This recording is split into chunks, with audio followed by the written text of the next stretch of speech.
Without any further ado, any other preliminary remarks, Counselor? Okay. I want to introduce, this is a big transition period. We talked about November, we come out of an election, and then in January, we have a lot of new folks. I think we're all aware we have a new governor, we have a new secretary, we have a new Speaker of the House, and we have a new long session in the General Assembly that just opened yesterday. And there'll be lots of other new things happening, but we sit here on a meeting when all that gets started.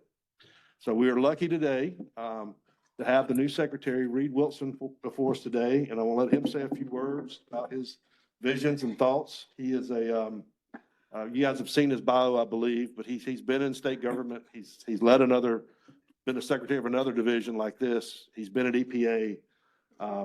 So he knows the territory, but most of us in the audience know we get into a lot of weeds here. So he's still learning all the weeds that he needs to be in. But at this time, let him talk. And Secretary Wilson, we're glad to have you today. Thank you, Mr. Chair. Good morning, everybody. I think I've met everyone in the last 10 minutes, so happy to be able to do that. And Mr. Chairman, thanks for squeezing me onto the agenda at the last minute.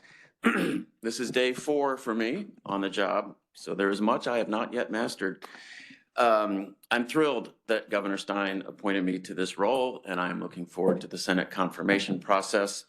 They confirmed me 4 years ago for a different job, and I am hopeful they will do so again.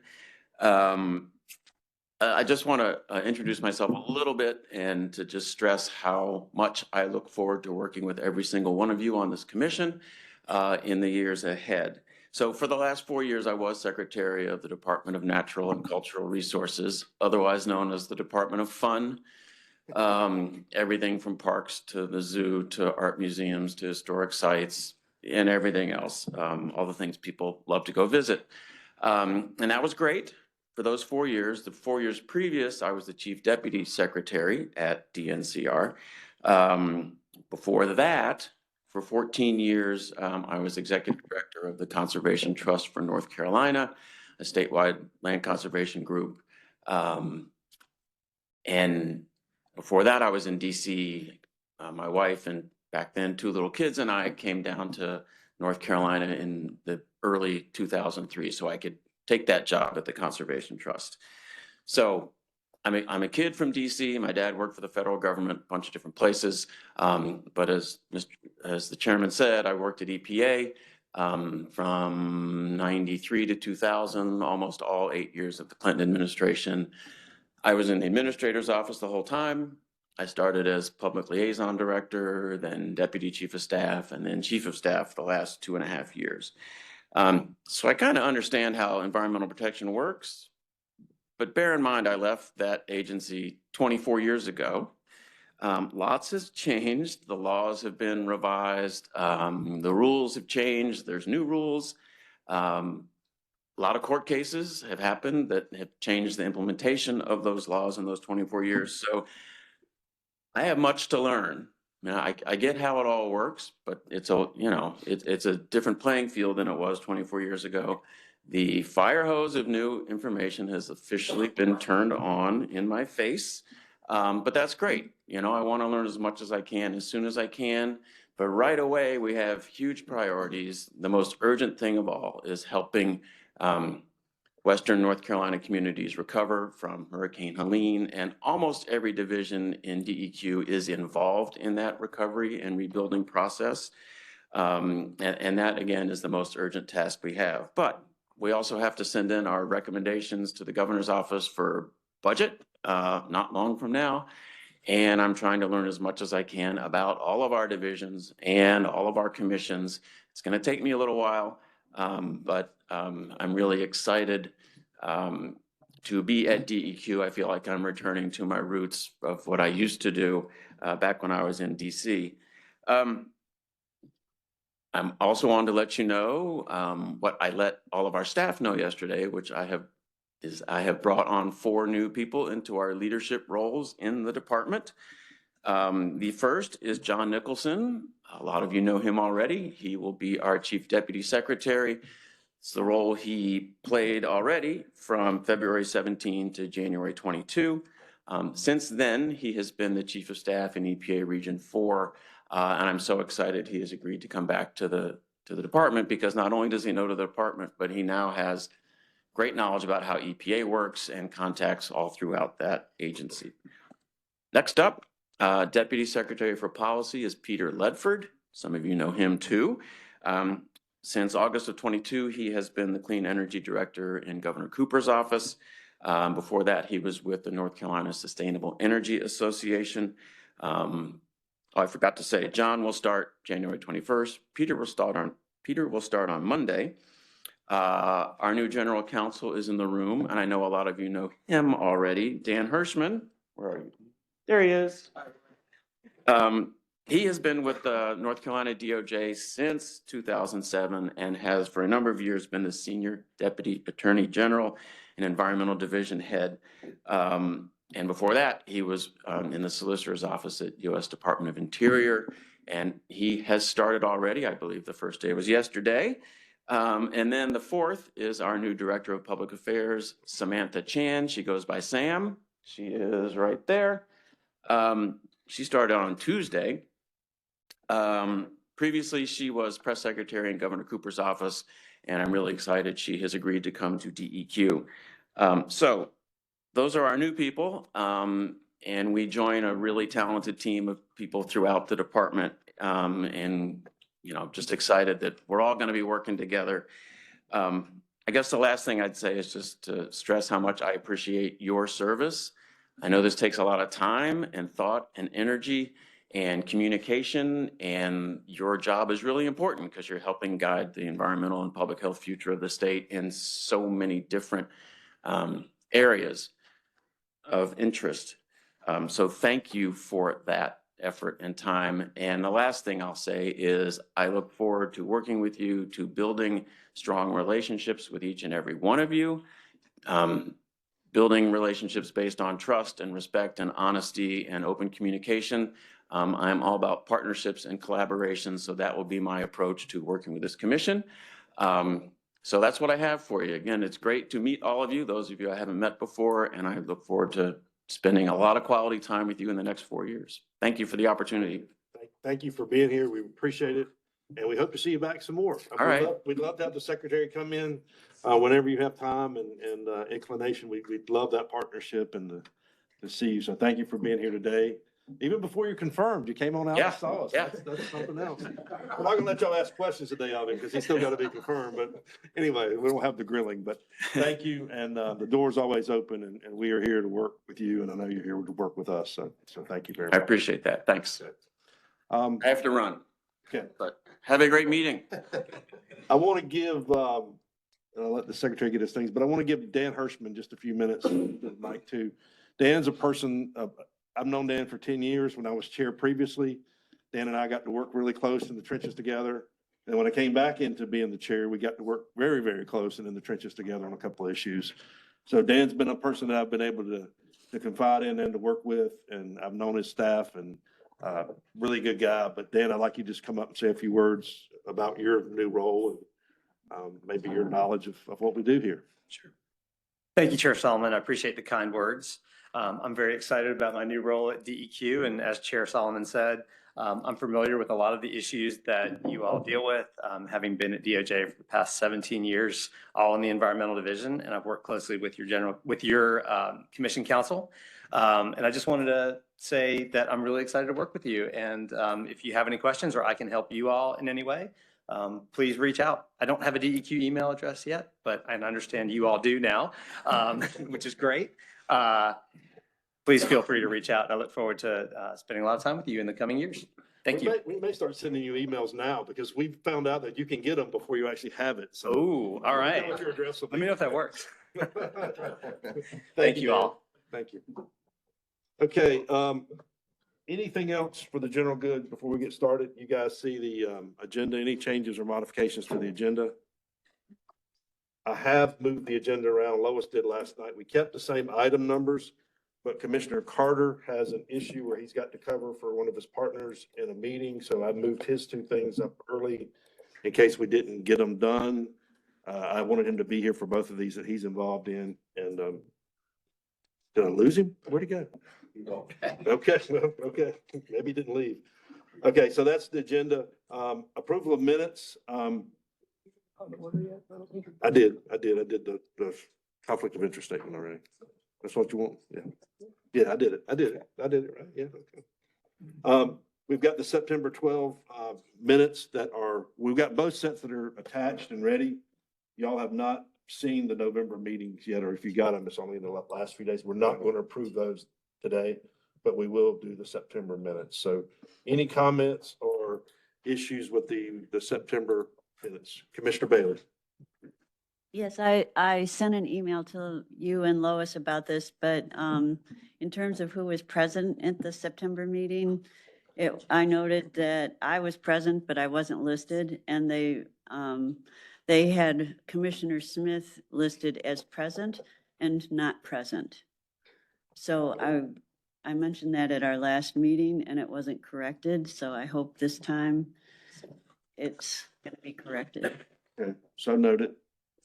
It's corrected now is what Lois says on her version. So hopefully we can make a motion to go ahead and approve, but we have those comments. Commissioner Carter, you have a comment on that or do you just leave it? Okay. Very good. Any other comments or discussion on the minutes? Hearing none, do we have a motion to approve? I so move. This is Commissioner Bailey. Commissioner Bailey, motion to approve. Do we have a second? Second. Mr. Duggan seconds. Any discussion on the motion? All in favor, please say aye. Aye. It's unanimous. Thank you. Okay, so let me get out before our action items. We've got a lot of, for staff, we've got a lot of action items that are kind of the same. They're rule readoption things where we're kind of approving to go to the bucket, as I call them, and all that stuff. Please be brief in your presentations. I mean, we'd love to listen, but we have read all the material and we know most of this is pretty low level stuff in the beginning. So please be as brief as you can and we'll try to move those on through. So, let's start with action item number 1. Jessica Monty, if you'll come up, request approval to proceed to public notice for the periodic review of existing rule reports 15A NCAC 02L, 02N, 02O, and 02P. Mr. Chairman, I think you've got the wrong agenda there, sir. Yes. Thank you. Go back, Jessica. And we'll False a tip. Yeah, we moved it up. Yeah, the PM 2.5, Brad Nelson, if you'll come up, please. It's item actually 2504.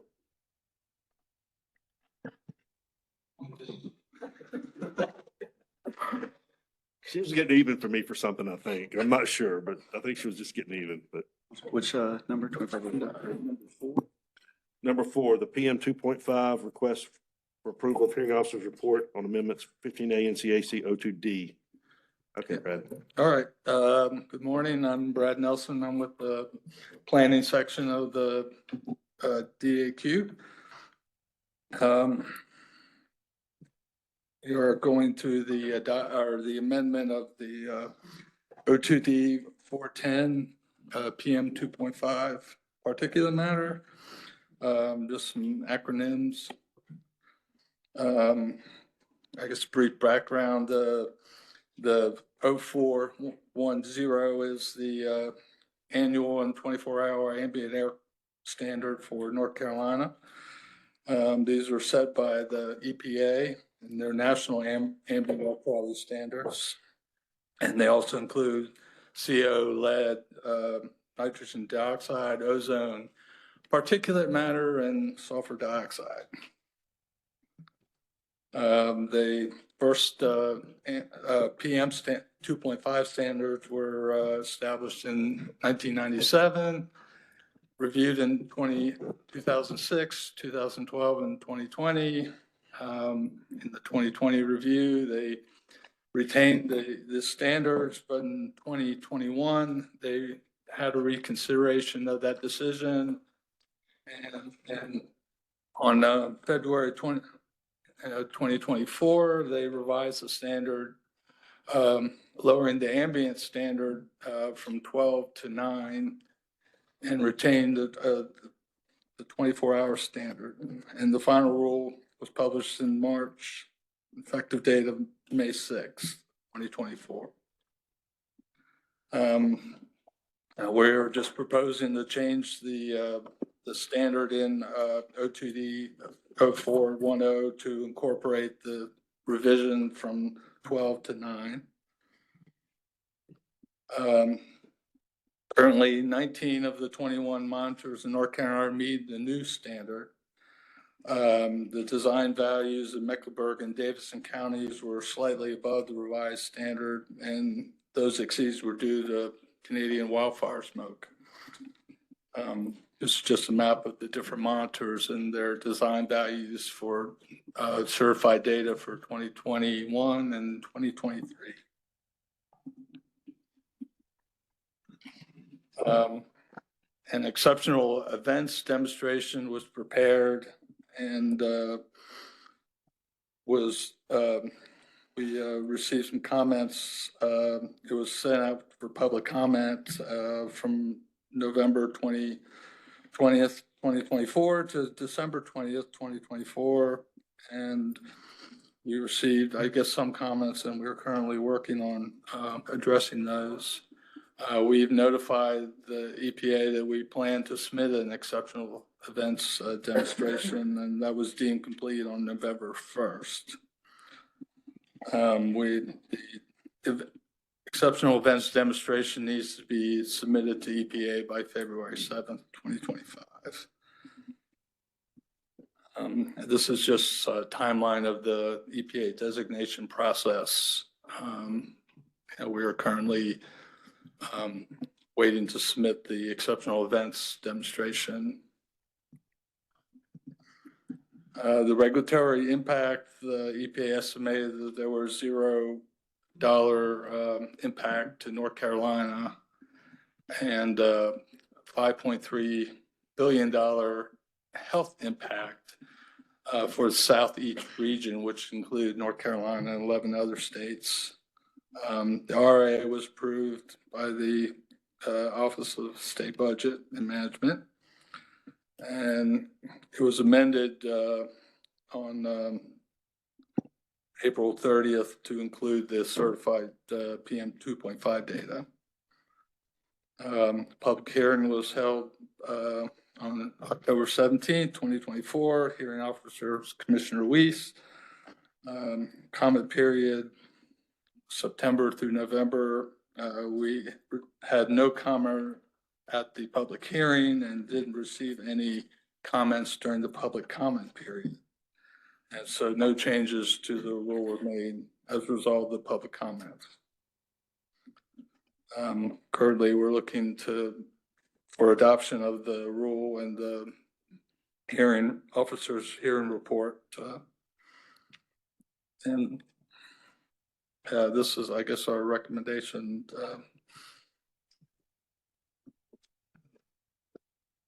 Know if anybody has any questions. Questions of staff, and this was in the Air Quality Committee, so Chairman Carter is available too for questions. I'll defer to Commissioner Weiss as hearing officer. Oh, Commissioner Weiss, you were the hearing officer, okay. Okay, thank you, thank you. Yes, I was the hearing officer, and as you can see, from what Mr. Nelson has shared, this is not a controversial rule amendment. There were no comments at the hearing or during the period following to submit comments in other forms.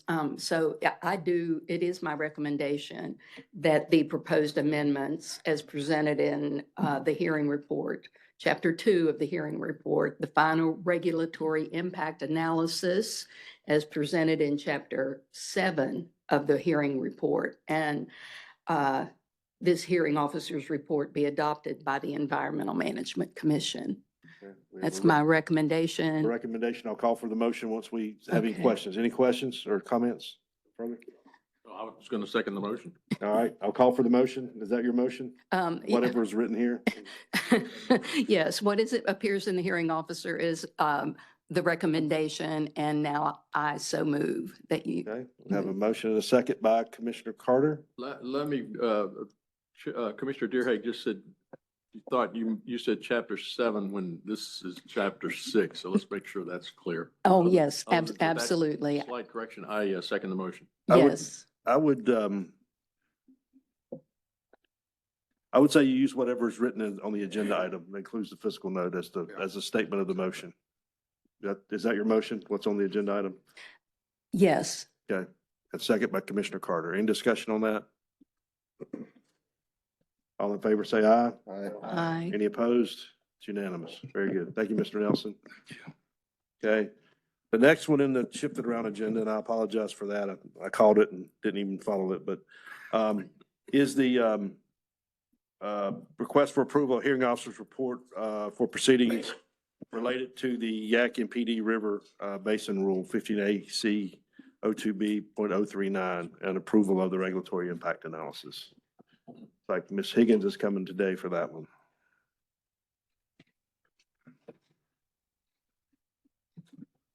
While we're waiting, I believe we got one comment, Ms. Higgins, and that was from the Riverkeeper who supported this action. 06, I believe. Correct. Thank you. I'm sorry, what was We've the got question? one comment here from the Riverkeeper, and the Riverkeeper supported this, but no other public comments. Okay, please proceed. Thank you. Good morning, Karen Higgins, Water Planning Section. I am filling in for Elizabeth Liebig. She is not able to be here today, but I do want to acknowledge that this package is here because of all of Libby's work on this reclassification request. So I am just filling in, but she did all the heavy lifting for this. So this is the end of the process for the rulemaking to proceed with reclassification of portions of the Yadkin, South Yadkin tributaries in the basin. So this reclassification request was proposed by Salisbury Rowan Utilities. They are here today if you have any questions for them. They're looking to relocate their pump station and raw water intake. They've had sedimentation issues with their intake as well as some flooding to access the pump station. They are receiving a FEMA grant to help with this relocation effort. And I think they are finally getting things moving on that side of things with FEMA as well. So this reclassification is to improve resiliency for the water supply system. To relocate that intake, they do need to reclassify portions of the basin as noted in this table. I'm not going to go through all this, but this is a list of all the water bodies that are impacted by this reclassification request, including both what their current classification is, as well as what they will be reclassified to. You all approved this to proceed to public hearing. The comment period ran from August to October. We had a hearing in Salisbury on October 10th. As mentioned, we had one registered speaker. They spoke in favor of the reclassification as proposed. We did not receive any written comments. So with that, the recommendation is kind of three parts. So we recommend approval of the report of proceedings for adoption of the proposed revisions to the Yadkin PD River Basin Rule and the associated regulatory impact analysis, and then also adoption of the proposed revisions in 15A and CAC 02B 0309 as presented in the report. And Commissioner Carter was our hearing officer, which we appreciated him being there. Questions for staff or Commissioner Carter? Well, I'll just go ahead and comment. As you pointed out, the only commenter was the Yadkin Riverkeeper, who was very positive in favor of these changes. And I want to thank Commissioner Duggan for letting me take this on, because this is my home city, Salisbury. That's where I grew up. And it also gave me the opportunity to get some great barbecue, which is just down the road. And just so you know, that's where you get the best barbecue in the state, guys, Rowan County. So there's no reason. I'm sorry. And let me mention one other thing that as I recall back in some early discussions on these changes, as was said, that it's necessitated by the siltation in the river. They need to move that intake downstream.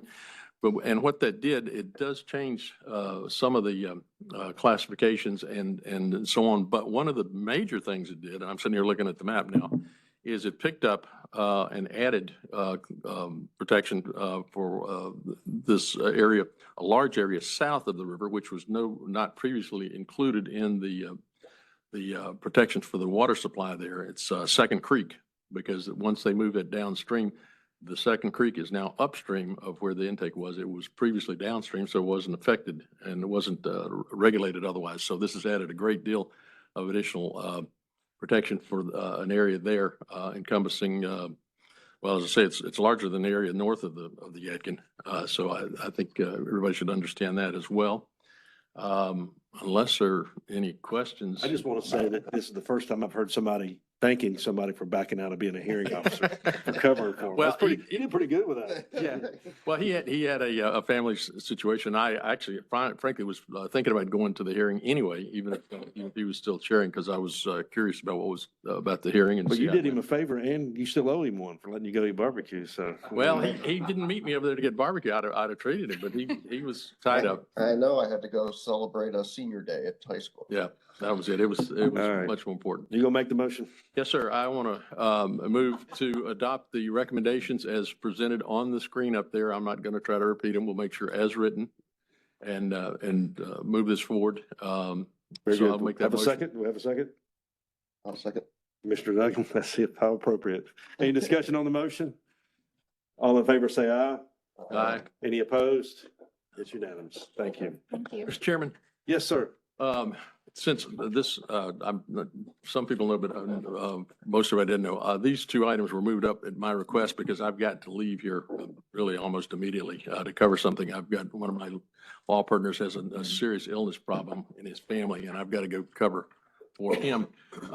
But I wanted to make a brief comment about the other item that I asked to have added on the agenda, which is the report that I think Assistant Secretary Mazemore is going to make later. And that is with respect to the Helene affected counties in the West. And I had suggested we needed to take this up and consider it because I was in a meeting a couple weeks ago, and one of the folks there mentioned that they had had a discussion with someone at DEQ about what about the folks up there who are permittees and so on? How should they be dealing with this? And she said the answer was, they said, well, just give us a call. And she said to me, suppose they don't have a phone yet. Suppose their plant is still, it's not underwater, but it might be under mud. Their property may be complete disaster. They may not even have employees anymore. So they're not in a position to deal with the fact that here early in the year, both in January, you've got a number of deadlines, including some reporting deadlines, payment of fees.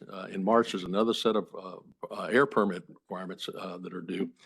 So what I had suggested to the chairman is, and I would urge the department to, I think they need to do this, is they should be taking a much more proactive approach here and not waiting for people to approach them. What we need here is something like I guess the executive orders that the governor has already issued to say very clearly, for folks in those 32 affected counties, your deadlines are extended. There's not going to be enforcement. You got a problem, yeah, contact us, but just be assured that you're okay and there's not going to be any regulatory impact from us as a result of where you are trying to dig yourself out of the Helene situation. So Okay, very that'd good. be my suggestion and recommendation. to And I you. hate you're going to miss it because I I think know. they'll talk about that. I'll also say Commissioner Yarborough, as I mentioned, he's been up to his neck Oh, in it. yeah.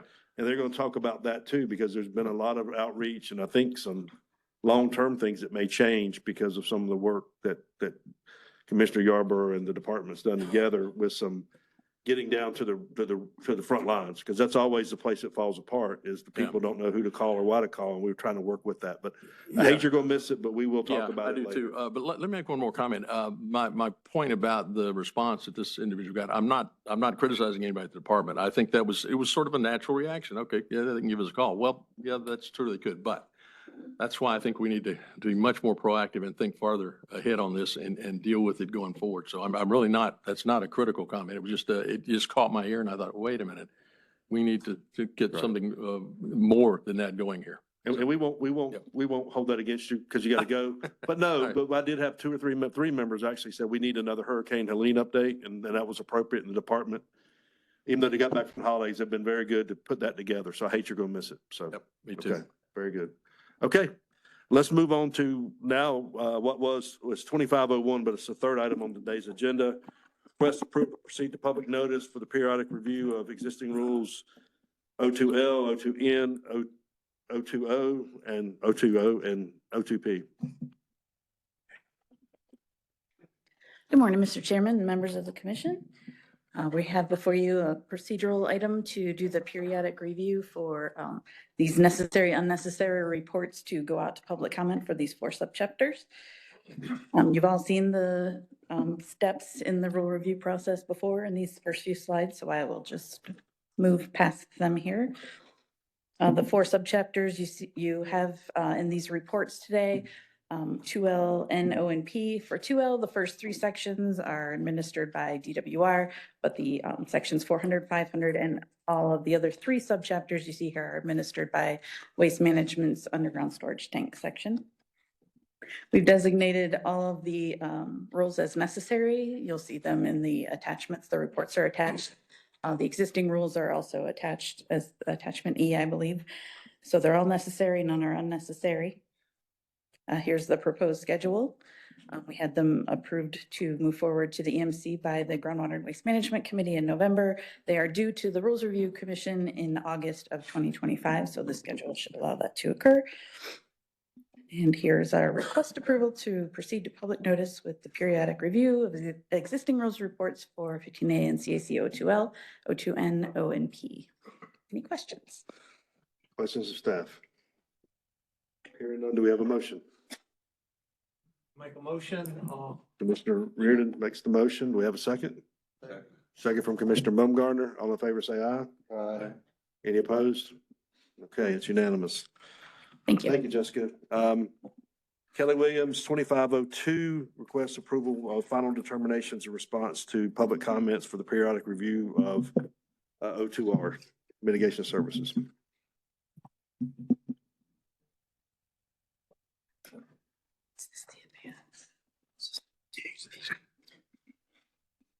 Hi, everyone. Morning. You know who I am. Okay. I was here in September. We got approval to go to a public comment period that ended in November. And this is for the periodic review of the rules 15A and CAC O2R. We received no comments, and we're here now to request approval of the final determinations to take this report to the Rules Review Commission. These rules were last readopted in 2018, and we are recommending that the 9 rules be given a final determination of necessary, and that we can go submit this report to the RRC. Your meeting materials include an updated report designating that we had no public comments and that all the rules we're recommending as necessary. Next steps are to file with Rules Review Commission in March for their April meeting.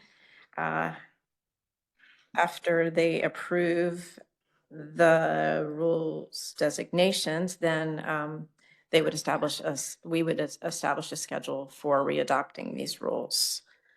And so our request is to gain approval of the final determinations for the 2024 periodic review of rules report for 15A and CAC O2R.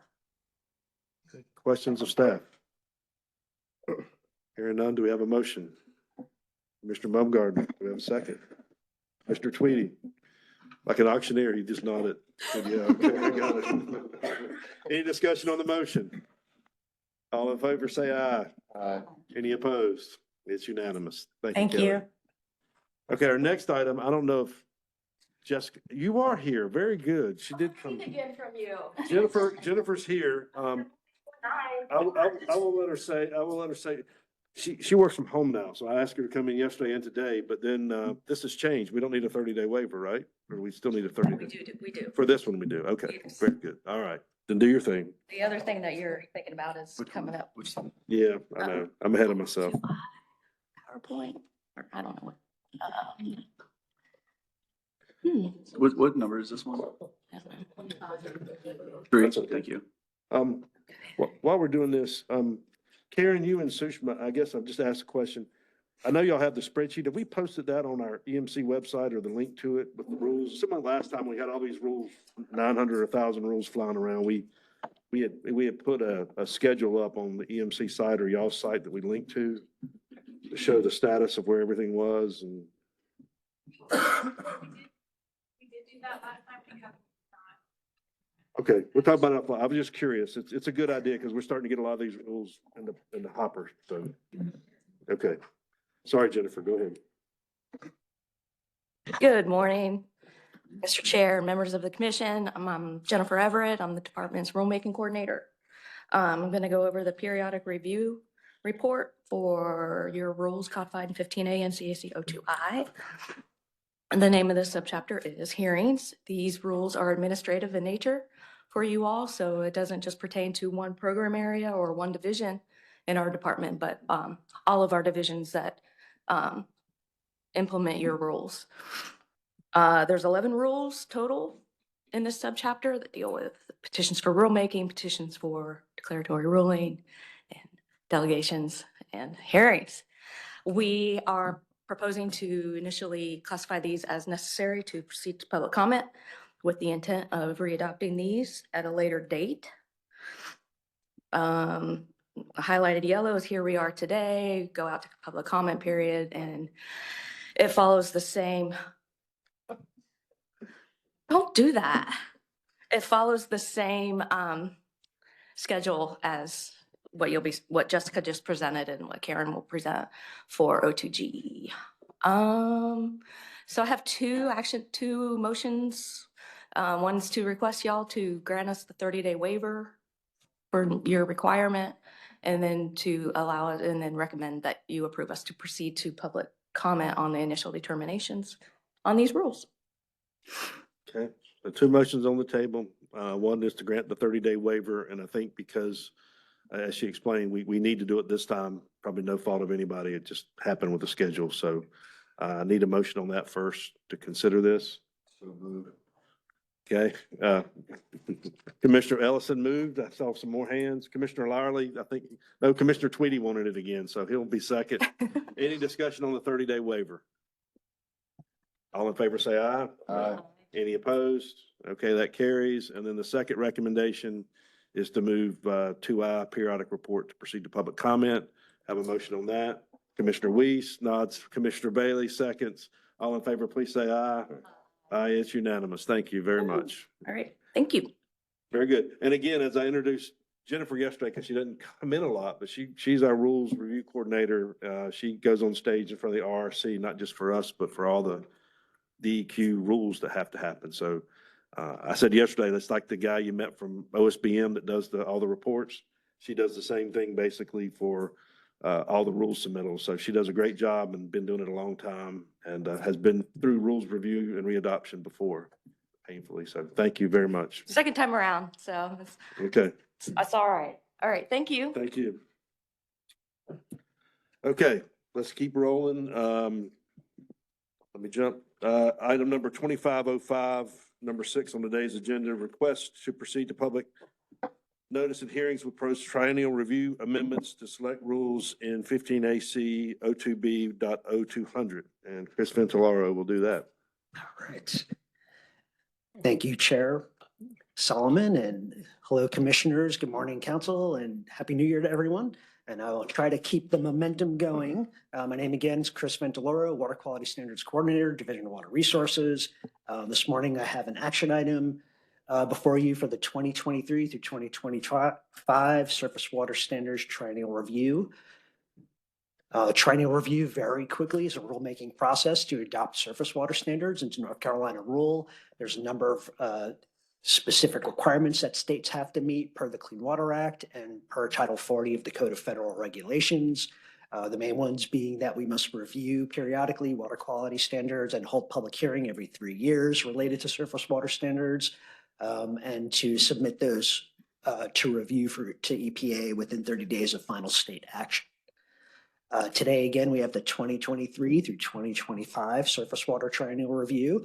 And in November of 2024, the Water Quality Committee approved us to proceed to the full commission with proposed revisions to the primary recreation standard for Class B waters that appear in the O2B 0219 rule, as well as some updates to the language for water quality standards variances in O2B 0226. First topic here, primary recreation updates. North Carolina has had primary recreation standards in place for a very long time. And they currently use the fecal coliform bacterial group as an indicator organism for gastrointestinal illnesses. And these standards have been in place since really like the 1970s. In 2012, EPA published updated bacterial indicator criteria for primary recreation waters in both fresh and marine waters. And as part of this, they reevaluated some of the older epidemiological studies of fecal and E. coli levels associated with gastrointestinal illnesses in recreators. And they also included more recent epidemiological studies from the mid-2000s. The end result of this report and this review was that EPA provided an option for states to use either E. coli or Enterococcus as their bacterial indicator organism for primary recreation in fresh water, because those organisms had a better correlation to gastrointestinal illness than the more traditional fecal coliform bacterial group. The slide just gives you a quick visual of where Class B, again, freshwater recreation waters are throughout the state. This does not show the saltwater primary recreation waters. Those are under a separate classification, Class SB in the 0222 rule, I believe. So this rulemaking specifically focused on the freshwater primary recreation waters. North Carolina conducted a study of the E. coli and fecal coliform pathogenic indicators of recreational waters throughout North Carolina, dated January 10th, 2024. This is attached for your information as part of your items. And I won't go through a lot of that here, but I'll just provide a quick summary.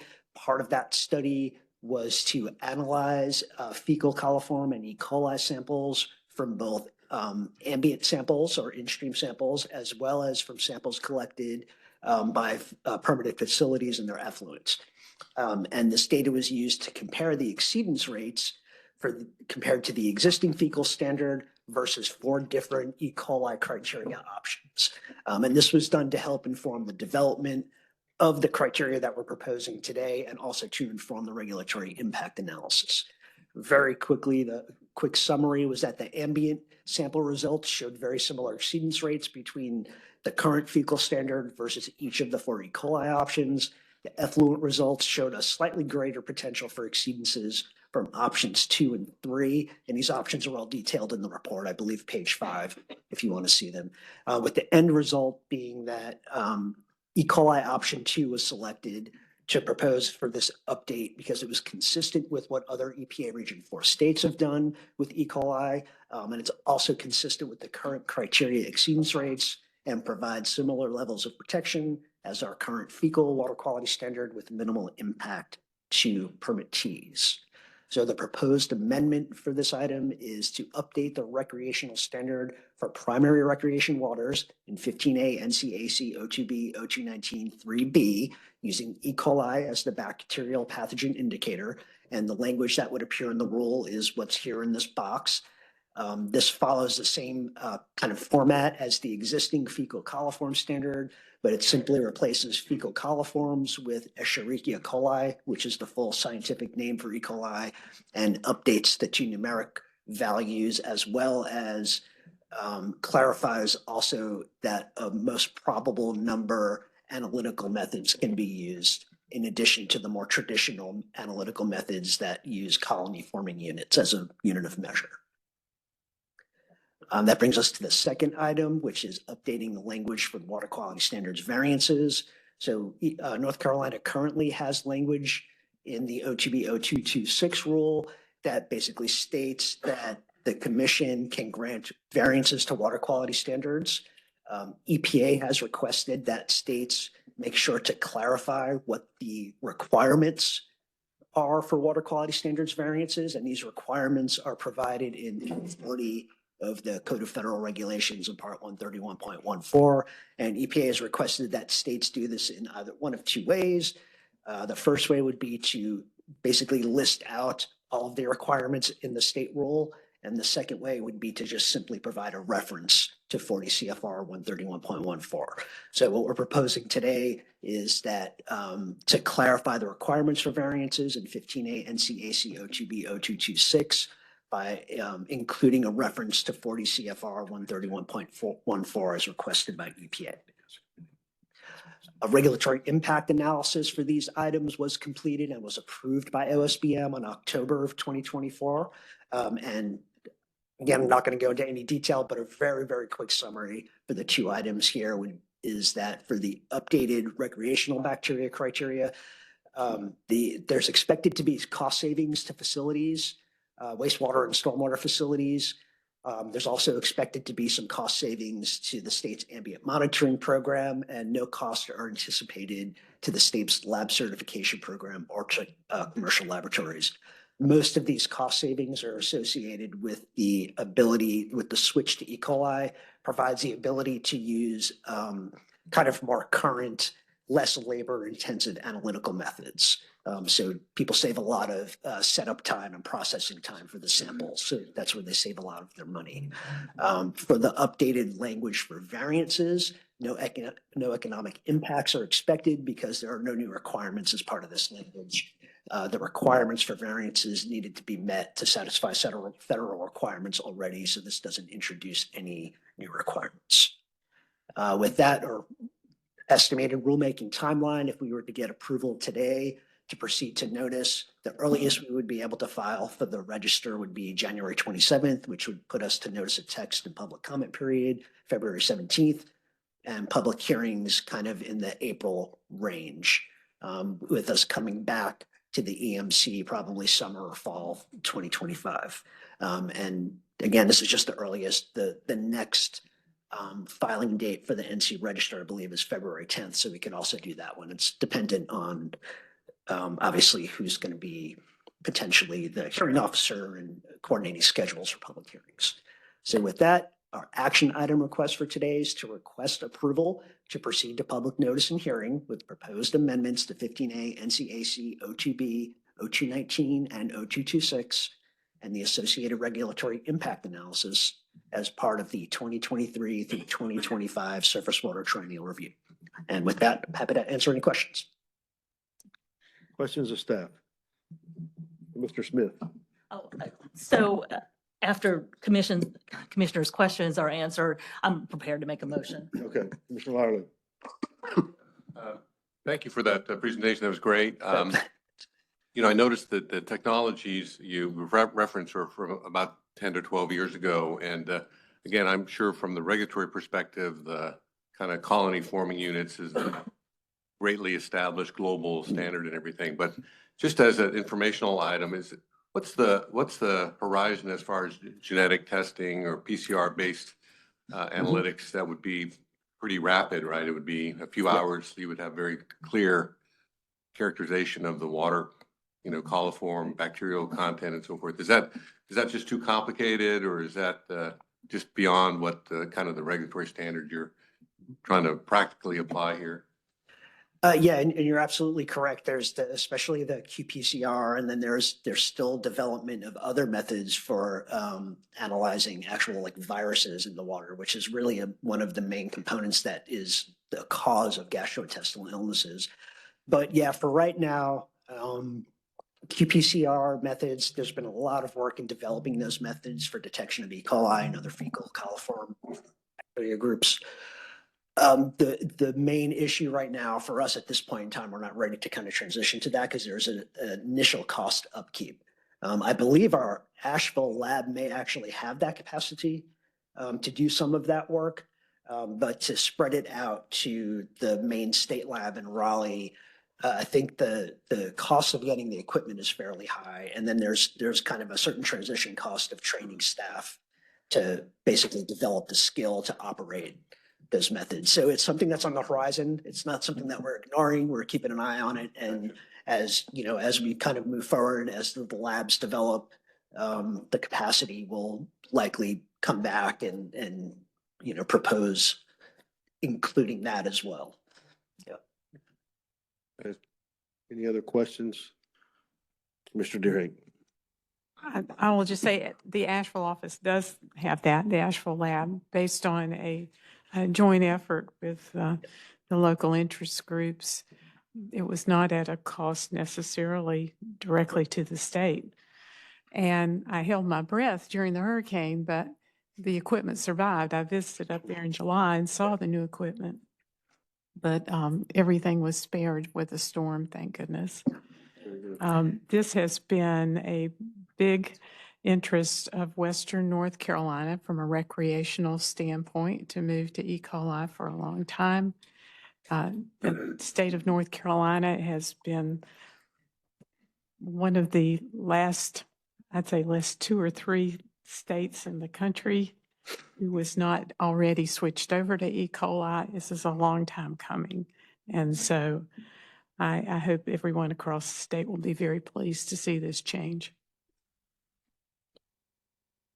Very good.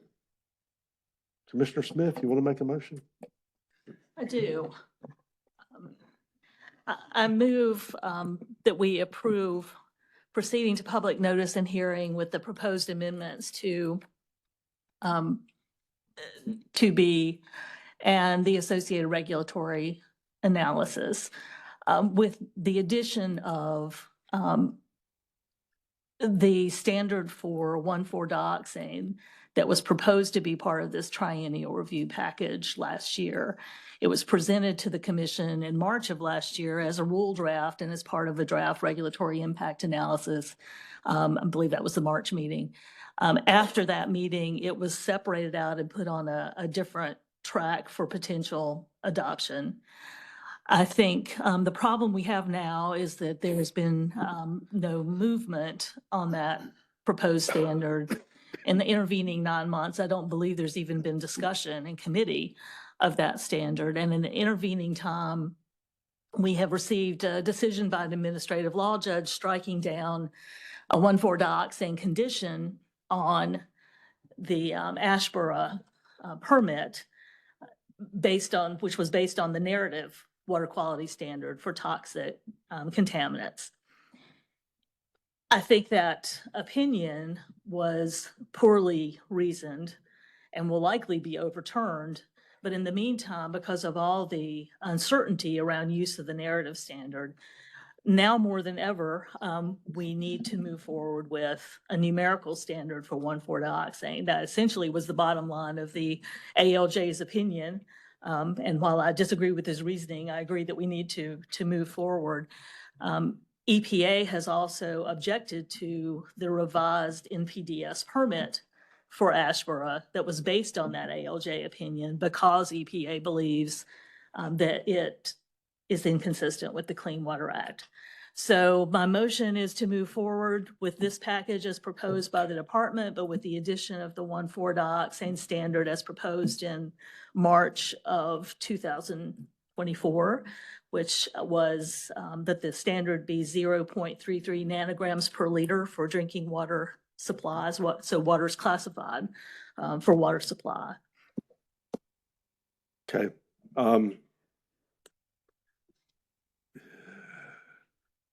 I'm going to rule that motion out of order, and I will tell you why. Because I do not think that this commission has been able to review the 1,4-dioxane in whole for this rulemaking.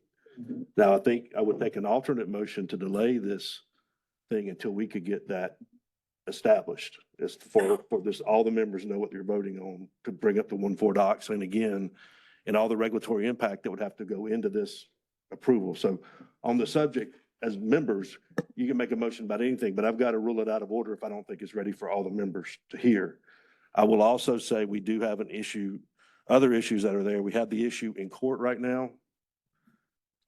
We have a letter from EPA that I have that I've not even been briefed on by DEQ on 1,4-dioxane and the EPA's objections. And this commission's not been briefed on this letter either. Okay, so it's only a few days old, but like I said, we have not been briefed on it. So I think there's a couple moving targets that are happening. And I also know that there is and we've had that request been made, and we have a revised petition for private rulemaking on 1,4-dioxane that we are told we'd be seeing before now in March. And so the EMC has decided to go down a different path, but we're also aware of a petition for private rulemaking coming in that's already been submitted and rejected. So for those reasons, I don't think this, as far as attaching it to this motion right now, is right to do, but I will take a motion if this group would agree to delay this item until the next meeting in March, at which we could add anything 1,4-dioxane into that motion that we would have it ready for everybody to consider and understand all the different components of it in March. Commissioner Tweedy. Discussion? No, that's a ruling from the chair. Okay. So I'm asking for a revised motion, if that's the motion that Robin would like to make, so I can recognize that motion, but I don't want to recognize this motion because procedurally, we are not ready to move on this one yet. I just speak to that, Mr. Chairman. Sure. I'm not aware that being unprepared to decide is a basis for ruling a motion out of order. But I will also say the commission has had a year to consider this standard. So to the extent the commission is unprepared to address the 1,4-dioxane standard, it's because there's been no discussion of that standard in committee. That is what it is. Yeah, and So again, your ruling on the motion, I can't do anything about that. That was my motion. If someone wants to make another motion, I assume the floor is open. let me go back and clarify something again. I don't want to get, I want us to start off the year peacefully, but one reason it's not been brought back to committee is the department's not been ready to bring it back to committee. Department pulled it from the agenda, I believe, in July, September, and November, and was not ready to present anything. And so we could revert way back, but in my mind, this was not given attention in some by the EMC because the department had other things, and we had these other actions going on with this particular thing. So again, to support what I'm saying out of order is, I don't think we can go all the way back to April or whenever and say, just pick it up and run. We need to evaluate that. So be it, but I hear it, I've ruled it out of order. If there's an alternate motion, do we want to attach it for consideration next time and get these things straightened out and make sure everybody knows what they're voting on, then we'll take that motion next time, or we will take the motion now to move this forward. Let me also give you procedurally what happens in this triennial review here. And I was going to say this afterwards, but when you're a hearing officer, this is not just on what's being proposed here. This is the 3-year review. So we will get comments about silver, lead, arsenic. We're going to get comments about the whole world when you're a hearing officer for a triennial review. And we have to consider all those. There's nothing to say if those comments come in about 1.4 or anything else in this public process that we don't take those in and put this back out before we approve the triennial review. So we can amend the triennial review based on public comments, but we are not excluding 1,4-dioxane or anything else from the triennial review comments when it goes to public hearing.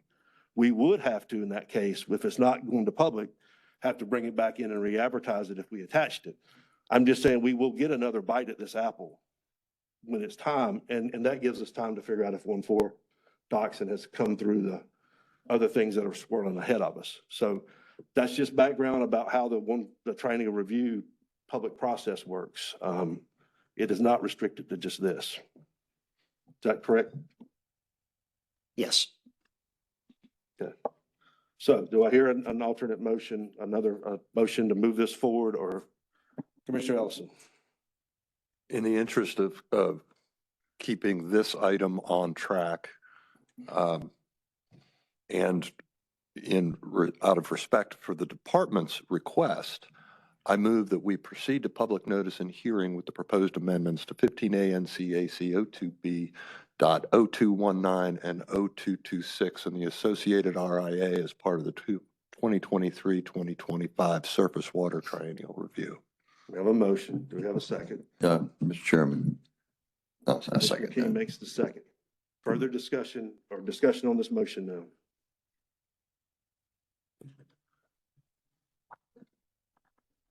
So when will we be tracking the 1.4? 1.4 is being tracked exactly now. I mean, it's being done now. We had a petition come in. We had no activity. New activity came in from the department or the committee in the fall. We were on other things, I guess, or we had a hurricane come in. We understood the petition for private rulemaking did come in before the November meeting, and it was ruled not adequate. And so that applicant that was going to put it in has gone back and went to the drawing board, but told us that it would not be here in January. It would likely be here at the next meeting. So whether we take action, department brings something independent from the agency at the March meeting, or an applicant comes in, Director shaking his no, nothing on 14D coming from the department. But if the applicant brings a petition for private rulemaking in, we will have to move on that because we're required to move under law. If it's compliant, we will have to move on that evaluation.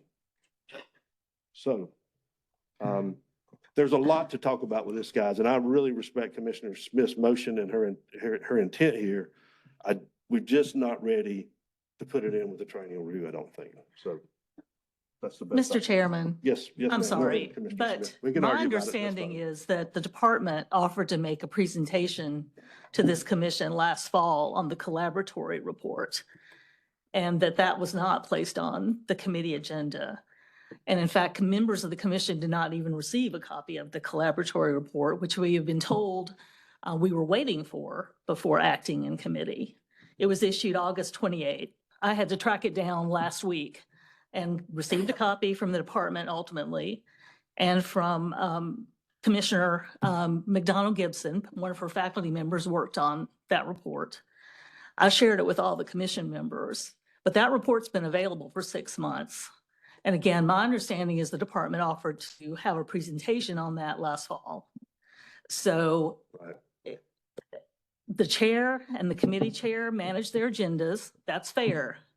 It is not fair to blame the department for not coming forward with information. Okay.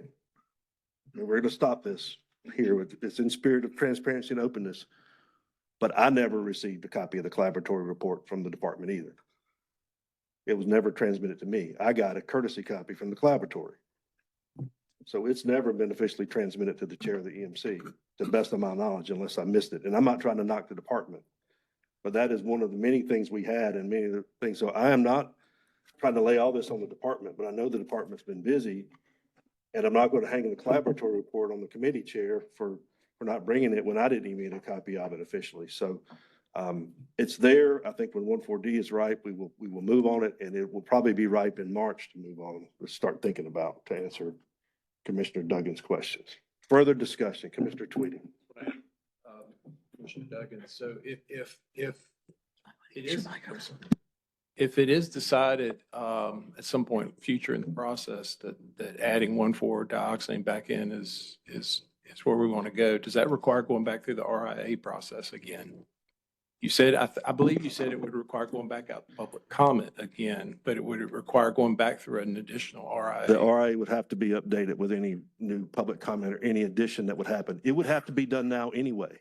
Okay. I don't believe that the RIA we have that's standing with all that's gone on and information we know, especially as we mentioned, the collaboratory being one source, we know more information that would inform that RIA that was done a year or 2 years ago. Okay. So it will have to be updated anyway. Council's nodding. Okay. Thank you. Okay, so yeah. We have not, no, we have a motion, so. Yeah, just Let me do this. Let's be procedurally here. We've got a motion and a second, so technically this discussion should be between the members. Can I get a motion and a second to hear from Director Rogers on this? Let me be official. I'm not speaking directly to the motion, but to the 1,4-dioxane. I would move that we allow. Second from Commissioner Weiss. All in favor, say aye. Aye. Any opposed? Unanimous? Say it. I want to be official. Yeah, so now, just related to the 1,4-dioxane and the RIA, the collaboratory report has come in. There's still work to be done on that. And in order to get it, we would be a stretch and probably not be able to get it back to the commission by March. Okay, very good.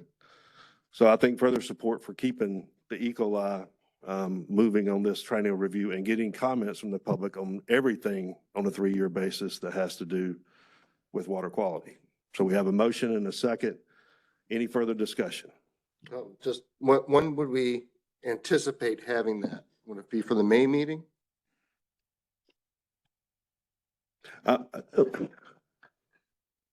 You guys answer, but one of the things when a January meeting, when you just heard from the secretary who's been here 4 days and staff, senior staff has not been back, John won't even be back to the 21st. So I'm hesitant to nail the staff down right now, guys. I mean, I think they will get it to us as quick as they make their priorities that way, but I'm not so sure they can speak on priorities. But can you, Director, give us? It's possible that we could get it done by May. But again, it depends on other things that may be pending, petition, those types of things that we'll be working on as well. Okay. Okay, so we got a motion and a second. I'm gonna call for the vote. All in favor, please say aye. Aye. Any opposed? Not voting or voting? I said aye. Okay, everybody's aye. So it's unanimous. It's unanimous and we will move forward with Happily the say aye. triennial review. You did good, though. We had a good little discussion there back and forth. But let me say this too. I will consider Commissioner Doug and I about who will be the hearing officer here. It is a heavy lift, heavier than when it first appears by what's written here. And it is one that will cross reappointments in the summer. So I want to think about who's maybe done this before, but who also will be hearing officer throughout this process. So I'm going to consider that. Commissioner Deerhake. Thank you. I appreciated the comments that were raised about 1,4-dioxane and the preparedness for it. I would be interested in knowing logistically if we did hear something in May. I mean, officially, the triennial report is due in July. We're going to be behind schedule as it is. But logistically, if we could make make movement on the 1,4-dioxane in May, is it possible to amend the triennial review package as the EPA begins to review it so it could be added in? Yeah, so personal opinion would be that we would just send it to EPA as an amendment to standards, just like yesterday, the Water Quality Committee voted on amending the O2 definition rule. That will also go to EPA, so we can do rulemaking outside of the triennial review. So I think that would, if 1,4-dioxane moves forward on its own path, it would probably be outside of the triennial review on its own package. How would EPA receive that? Would they be concerned that 1,4-dioxane has not been addressed as part of the triennial review package, or will they? And I know we'll go through adoption here in the state, but are we obligated also to show it to EPA and have them consider it for the future triennial review? If we moved forward with adding it as a numeric standard, that would have to go through review and approval from EPA, but I don't want to speak on their behalf about what they would or wouldn't think about. Thank you. Yeah. Well, I mean, my comment is we have been working on dioxane for a long time. It's time to get moving on this. Understood. Understood. Thank you. Okay, any other comments on this subject? Okay, very well. Now, let's see if I've lost my place here. Oh, Karen, you're back up here on O2G, I believe, at this point. Request approval to proceed to public notice of existing rule reports for 15A NCAC O2G 2507. And the numbers start working out. 7 matches 2507 again.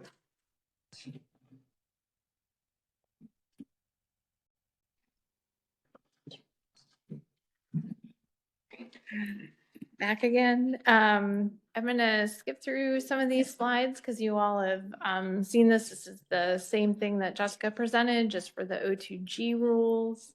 So let me get to the O2G rules. There's only one section left in these rules. Most of the rules have been transferred or repealed. So there is one section with 7 rules on the allocation of the Jordan Lake water supply. We propose these to be categorized as necessary.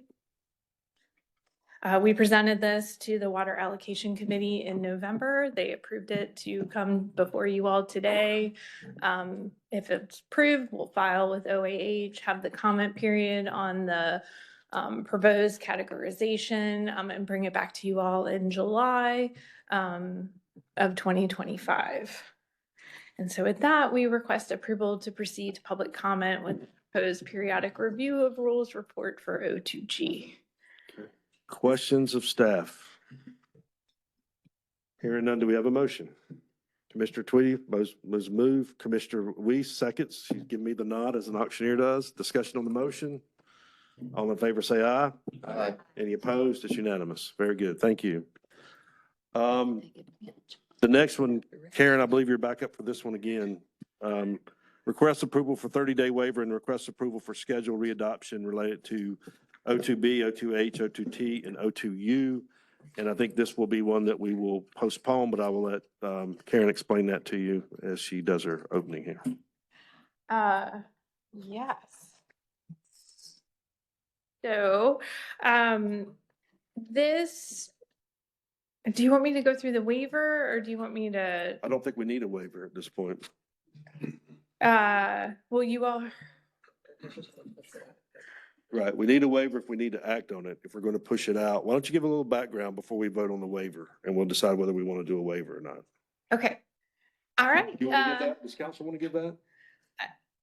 I mean, I can go through my slides that kind No, of goes let the through council that. give a summary of the status of where we're at, and why we would need a waiver and why we don't need a waiver now, maybe, right? Yeah, so what happens once the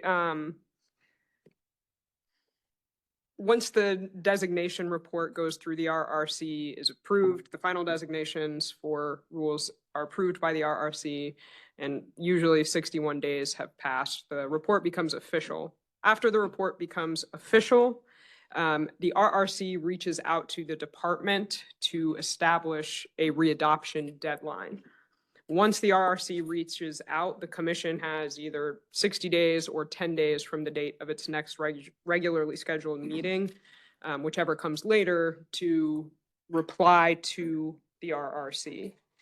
We have passed the 61 days, so the report designating these rules as necessary or unnecessary is official, but we have not received the formal consultation request from the RRC. We put it on the agenda because we thought we might receive the official consultation request. We have not. If you want to move forward and go ahead and approve the timeline that DEQ has come up with today, you certainly can do so. You do not have to under the schedule and the rules for readoption. So in other words, if DEQ's happy with the schedule and you guys are happy granting a 30-day waiver and want to get this off future agendas, we can do a 30-day waiver and wipe it off now, but we don't have to. So what's the plan? I would like to hear, before she even talks about it, let's hear a motion on the waiver based on what you understand, or questions of council first before we get a motion. Questions of council. Commissioner Ellison. No question. I was going to move for the waiver. Kevin, Commissioner Tweedy. Okay.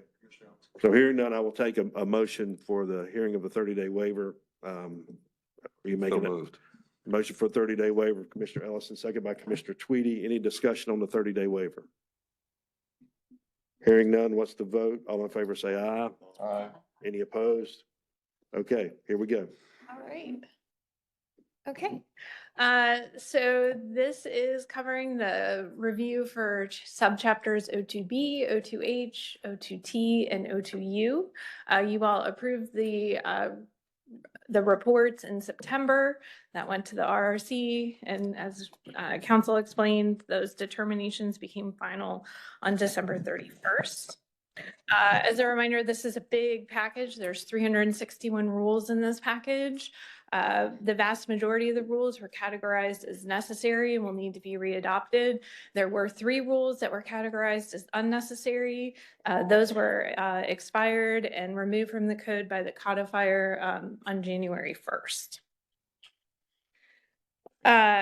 So I realized I said 361. So this slide was from yesterday where we had 354 because 7 of the rules were presented to the groundwater committee. So there are 361. So as much fun as it would be to do 361 rules in one package, we are proposing to break those into groups. This is similar to what we did during the round one readoptions. We broke them up based on division as well as programs. So let me just kind of go through the groupings a little bit. So Group A is the Demler stormwater rules. These are implemented by Demler and have rules in 2B and 2H. Group B includes two different sets. So one is the Division of Waste Management rules in O2T. And the second group is in DWR. It's the Jordan and Falls Nutrient Management Strategy rules. These are broken out because they did not go through readoption during round one because of a session law that was passed in 2016. So we're looking to get those rules move forward sooner rather than later. Group C are the rules in 2T and 2U. It's a big group. It's 124 rules. That group went together last time. All as one package. Group D would be the next round of the triennial review. And then Group E is the kitchen sink rule. That is everything else in 2B and 2H that covers permitting, management strategies, lab certification, and wetlands. So as far as timelines, so we have to propose a final deadline to the RRC, as well as explain how we're going to prioritize and complete the rulemaking through the different steps. So this slide got real busy when I tried to include all the individual steps. That is in your attachment, a more detailed description of the steps. This is just kind of a summary. But we're looking at Demler rules. So they completed their readoption first last time. So we're putting them up first again. So they're would be starting this month and move through the process. As I mentioned, Group B would come next about 4 months later. And then we have things kind of trying to spread out some of the bigger packages for you all, for staff, and for stakeholders. So for the most part, having some come to you once a year. The triennial review, which again is Group D, that timeline is based on the current triennial review and meeting that 3-year requirement in the Clean Water Act. So if we kind of follow through this schedule, we'll finish in May of 2029 with a final deadline of June 1st, 2029, which is exactly 10 years after the readoption deadline from last time, which was June 30th, 2019. So with that, we are requesting approval of the readoption schedules and prioritization discussion as presented in attachment A. Let me make a comment and then maybe ask for clarification, but remember that rules review and readoption is by the letter, literally of the law. We're supposed to review and readopt these again, really clean them up, make sure language. We can make them better if we want to make them better, but the minimum standard to keep things moving is to review and readopt them. I say that because there will be other rules that are here, and I won't clarify that, but O2B, 0208, which we've got a report we're working on. We may decide to change 0208 in the interim ourselves. We can do that outside of these rules, or we can do it as part of these rules. We have nutrient management strategies, another example. You'll hear about that later on coming up. We may have modifications to nutrient management strategies we want to do independent of the rules review and readoption, and that's okay.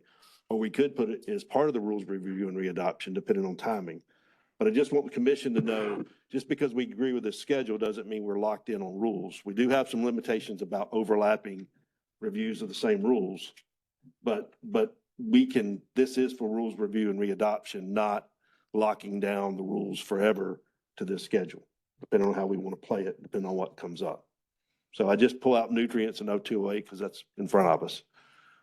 So questions of staff or questions of staff? Commissioner Baumgartner.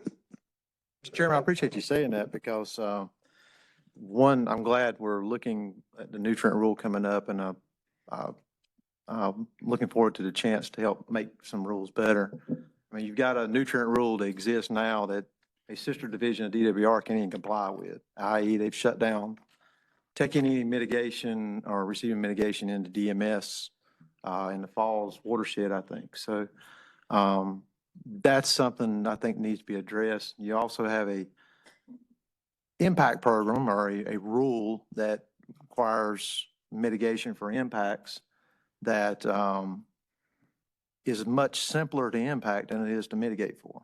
Mitigation is taking forever. And so, in my opinion, I think looking at some of these rules in the future and making them better is a good thing. And that's one in particular that I'd like to see some action on. Thank you. I appreciate it. Good additional examples of how it can work together independently. Any other comments or questions? Okay, hearing none, we have do I hear a motion for the request on the table? Mr. Chairman? Yes, sir. Commissioner King? Yes. I move that we approve the readoption schedule O2B, O2H, O2T, O2U as presented today in attachment A. Okay, we've got a second from Commissioner Ellison. Any discussion on the motion? Hearing none, all in favor, please say aye. Aye. Any opposed? It's unanimous. Thank you, Ms. Higgins. That concludes our action items. So we're going to take about a 10-minute break. And what's that?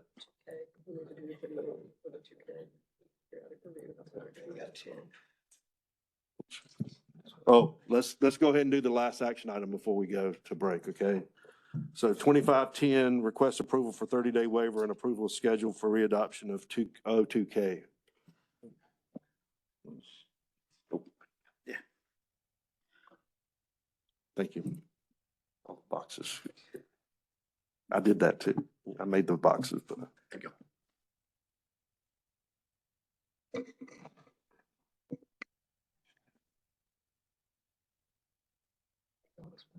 We'll break after this then. We'll break after this. We'll break after that. We'll break after this.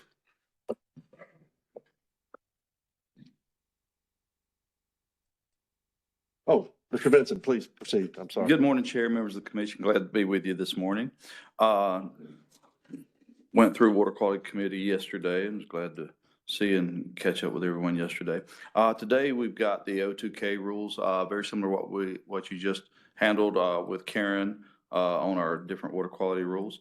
We're looking at periodic review and readoption dam safety rules in this case for O2K. So for this, we're looking for approval of the 30-day waiver and approval of schedule for readoption. Likewise, we've gone through and received the approved report from RRC. We received that in late November of this year, or actually of last year now, and actually got that information about 2 weeks into December when that occurred. And at this time, we'd like to look at and requesting those approvals for both the waiver and the schedule for readoption. This slide's just a quick look at the rule set that we've already gone through, categorized, and received the final report from RRC on. Again, this slide is as well as just the big picture view of the schedule that we're looking at and how much we've gotten through already with you. The proposal for readoption that we are looking at as we move through this is proposed Management Commission or Environmental Management Commission readoption timeline with February to May looking at stakeholder consultations on the draft rule language, and then June through September of this year, staff to complete proposed rule amendments to put together to bring back to the committee and the commission. Also, October through January of this year into next, develop physical analysis and obtain OSB approval of such. Then March of next year, come back to the Water Quality Committee to consider draft rules and physical analysis to proceed to the full EMC, which we're planning on hoping to do in May of next year. Late May, we would file the notice for publication in the Register and then go into our public comment period between June and August of next year. Hopefully and planning on ending with final readoption in January of 2027, which should put us in a good timeline for us to be able to proceed and meet all the processes needed for this. Any questions? Questions, staff? Yes, Commissioner Duggan. No, I just make a motion on. Okay, 30-day Commissioner waiver. Duggan, sorry about that. Yeah, make 30-day waiver. So motion on the 30-day waiver. Commissioner Duggan, we have a second. Second. Chairman. Second for Commissioner King. All in favor, any discussion? All in favor, say aye. Unanimous. Okay, now a motion of approval of the schedule for readoption, as presented by Mr. Vincent and is written in our agenda.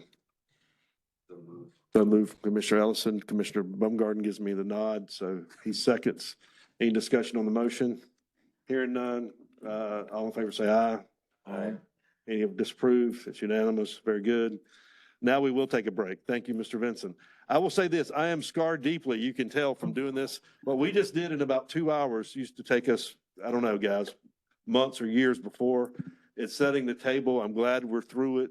A big part of it, but you see what's coming. There's a lot of rules over the next 2-3 years that we're going to have to really get under the buttons and dissect. So it's going to be a lot of fun. Hopefully they'll be good from last time, but you just don't ever know, do you, Toby? That's correct. You just never know. So I was waiting for you to say going. no, I'm not going. We're going to take a 10-minute break, but Commissioner Smith, before we break, did you have something you wanted to add? No, I was just going to ask, you actually do have one more action item. Right. We which do. is the We're going to come back and do bylaws. that You're gonna come action back item on and the do that? bylaws. Okay. Yep, I need a That break. was all. All right, 10 minutes. Give me a break. But, Everybody needs one now.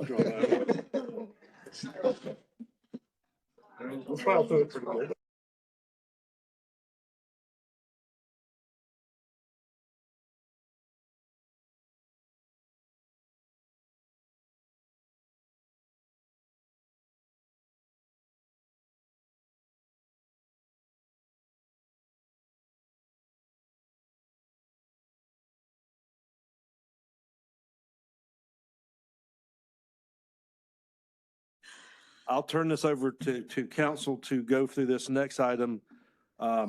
This has come, we formed a committee on the bylaws. This is item 25-11, review and consideration amendments to the EMC bylaws. We've had several steering committees about this. We formed a special little group that sat down and went through. Originally, we had about 8 or 9 issues. I'd have to look at my list. Where we ended up with was all that was going to take some time. I know Commissioner Carter still has a few he wants to bring up. Commissioner Smith probably has a few she wants to bring up. But what we elected to do basically was to come up with the minimum things we need to do to comply with the law and to make sure we were structurally sound. And I'll let council go through that. You've seen them in your advanced package. I think these are relatively, well, they're pretty minor. We can talk about them, but I think it's pretty straightforward and there's not a lot of mysteries or tricks or anything to these. So council, if you'll go ahead. Thank you, Chair Solomon. So there are, the adjustments that we made to the bylaws are really to line everything up with changes made to the statute governing the EMC over the past few years. So the first change that you're going to see is a change in how the chair and vice chair are decided. There will be an election every 2 years. And we also set out how vacancies will be handled if the chair or vice chair vacate their seat or if their term is up. Under Article 5, we added some language about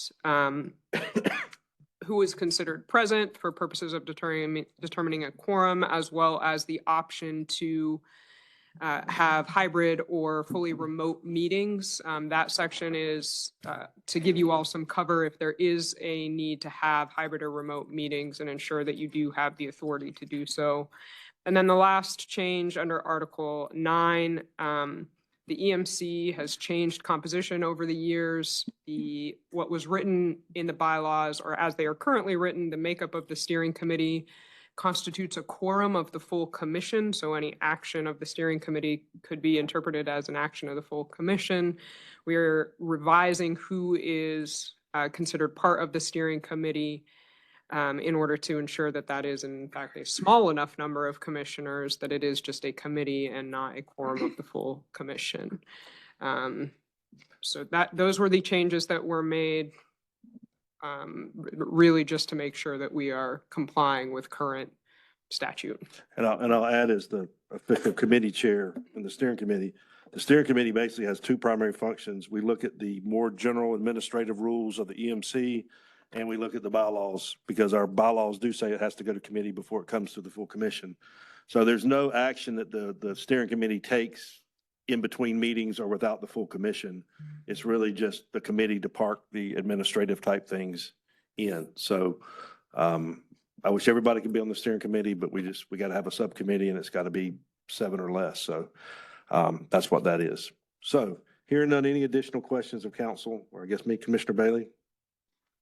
Yes, I wanted to say thank you for putting in the section about the meetings via telephone, video conference, et cetera. And I think that's a good addition given different circumstances and when it may be necessary to have it clarified. So, Thank you. so it says that if we're going to do that, there has to be timely notice. So do you expect that maybe, say, a committee chair might say, I think this meeting might be more appropriate as a video meeting, or what kind of meeting? Would they have to get you, like, contact you 30 days ahead of when they want the meeting, 45 days? I just wondered if you thought about how that would actually work. Typically, and I'll go back to we have had some information calls and some other virtual calls. It's usually a couple weeks in advance because it takes that long to get the committee scheduled.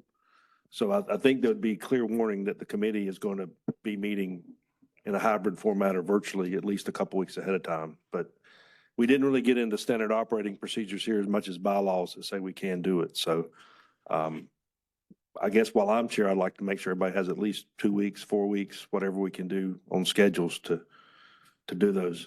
And I note that if we're doing a hybrid or a virtual meeting in a committee, it may be because we've got some deadline and we call it on a week's notice or something, if everybody can be there. So I don't want to get into that habit, but I do know that committee virtual stuff could be quicker than maybe the full EMC. From full EMC standpoint, if we ever do that, it should be noticed along with our regular meetings. So you would have time in advance.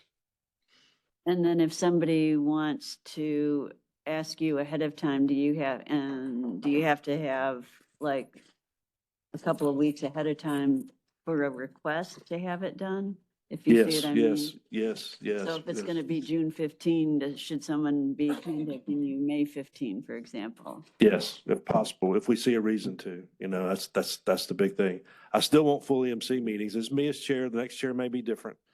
But I'd like as many of these to be in person as possible because I think we get a lot from the networking and the time we're here and we meet with staff, and there's just a lot more we get out of it at a full meeting being here together. But there may be times where we have situations where we need to go hybrid or something and need to know about that as soon as possible. Thank you very much. Any other comments or questions? Okay, council? So Commissioner Bailey, statutorily, when the statutes are referenced in the amended bylaws, we have to give at least 48 hours notice before any special meeting would be called. So if we're having a hybrid meeting for a specially set meeting, something that's out of our regular schedule, statutorily, it's at least 48 hours. We didn't include a longer time in the bylaws, but I think, as Commissioner Solomon was saying, we'd certainly want to give everyone. Yeah, we're not gonna do 48 if I'm chair. There's no way, but it'll be longer than that, but. Okay. All right, Commissioner Smith. Not so much a question as an observation, I guess. We may need to keep an eye on the process and the timing of electing a chair. It occurred to me yesterday that setting the chair's election in November, and I assume that was done because it was done in November the first time we elected a chair. But setting the election in November creates a sort of disconnect from the commission members' terms, which for most commission members end in June 30th. So for the vast majority of commission members whose terms are up in a given year, if things happen roughly on the schedule they're supposed to, you're going to have this odd period where you've got potentially a lot of turnover, and then including in the commission member who may be serving as chair. So that's just to say we may need to keep an eye on that and see if that is actually going to work. There's probably no perfect way to do it, but yeah. But one other thing, and this is not directly related to approving these bylaws, but the other issue that popped up in looking at that we may want to just get some confirmation from the Attorney General's office on is We now have all commission members by statute serve 4-year terms. But we now have a situation where the majority of commission members have terms that end on June 30th without regard to when they were actually appointed. So for example, I was appointed in September of 2021. My term is shown as ending on June 30th, 2025. And that's the way it's worked for a number of years. It's always been assumed that June 30th was the end of the term, even if the member was appointed several months after technical beginning of the year. But for the two most recent appointments, so the two new ag commissioner appointments, it shows those appointments running 4 years from the date they're appointed. So those were October, I think. And so it's showing the terms for those two beginning in October, but ending in October as opposed to June 30th. And so there's just an odd situation now where everyone's serving 4-year terms, but not everyone's getting the same number of months. So we may just want to get some clarity. The statute's not very clear about that. I do agree with that. We need to look at that. Yeah. And eventually, if their terms back up to be June 30th, it works out. But the first year, first appointments may get longer or shorter depending on what. But we'll let the Attorney General figure that. Yeah. Okay, bigger points. All right, let's stay germane to where we're at. You about to make a motion or got a question? Just a quick point to Commissioner Smith's issue. You could specify in this amendment that the chair and vice chair have to have terms. So it's a 2-year term for chair and vice chair. That 2-year term must be within their appointment term. Yeah. Because then we don't end up with them with no chair or vice chair because of the odd schedule. Yeah, I think that would be the exception. We looked at all that and other boards and commissions, Ellie took a look at that and they do it different ways, but there's still nothing perfect because still the way some of the most recent legislation work, any of us could probably be pulled in the middle of our term anyway. So we don't really control if you really have a 4-year term or not. If the governor decides you're off, you're off. And so for the governor's appointees and so forth. But so I don't think it's perfect. You could go before the appointment, commissioner's point. It's not perfect. You said that it's not perfect. You go before, you could go after the reappointment date. You could try to make sure everybody's 2 years. I think we stay with the law is where we've stayed. And it looked like all our members got reappointed by November so that they would have a little bit of time before we had an election. That's where we went. So, okay. So no further discussion. I'll call for the motion. Do we have a motion to approve? Commissioner Reardon gives me the finger. Commissioner Bailey seconds. Any discussion on the motion? All in favor, please say aye. Aye. Any opposed? It's unanimous. Very good. Okay, so 2 information items, I believe. Is that where we're in it? 3, actually. Falls rule update. This is important in the sense of the team's been working on this, staff and Upper Neuse River Basin Association for many years. And so we're just now at a point now where the data's in and my ultimate thing will be after I hear this, we will probably direct this into committee for rulemaking. Y'all have seen it, but John, if you and Forrest will be to the point, but give us a good thorough understanding of what you've been up to and what you're doing. Sure. Good morning, everybody. I'm John Heisman. I'm with the Division of Water Resources. And I work in the non-point source planning branch. And I'm here today to give a brief information update on the Falls Lake rules readoption process. And this is a joint presentation between myself and Mr. Forrest Westall, who's the Executive Director of the Upper Neuse River Basin Association. I just have a couple of quick slides just to give you a little bit of background before I turn it over to Forrest. And then I'll come back with my schedule for the last slide showing our schedule forward with the rules readoption process. So just to give you some very quick history. So I like to always start out with a map of the Falls Lake watershed. This watershed is located in the Upper Neuse. It's a 770 square mile watershed. The lake itself is a 12,000 acre lake that serves as the primary water supply for City of Raleigh and Wake County residents. There's 6 counties that span the watershed, 7 municipalities that I have listed here. All of them, with the exception of Roxborough, are members of the Upper Neuse River Basin Association. Roxborough is that part at the very top where just a portion of their jurisdiction is located within the watershed. And the Falls Lake watershed has had a comprehensive set of nutrient management strategy rules that were put in place for both point and non-point sources that went into effect back in 2011. And the goal of that strategy is to reduce the nitrogen and phosphorus loading to the lake to address the chlorophyll A standard exceedances throughout the lake. I was actually part of that original rulemaking process. We actually have one of our original hearing officers here. Chairman Deerheg was one of our hearing officers. So we've had these rules now in place for 14 years, and the reduction requirements of the rules are pretty significant. So we broke it into a staged adaptive implementation approach with stage 1 lasting through 2021 and stage 2 going through 2041. And we also provide in that adaptive implementation approach the ability for supplemental data and water quality modeling to be conducted by outside parties and submitted to the division and the EMC to help inform future revisions to the rules, particularly before stage 2 went into place. Subsequently, after implementation of the rules, as was mentioned in an earlier presentation, there was session law in 2016 and subsequent session law through 2018 that extended the timeline for the implementation of stage 1, basically extending stage 1 requirements of the Falls Lake rules until such time that the rules were readopted. And it set the Falls Lake rules on a separate schedule for readoption from all of our other management strategy rules.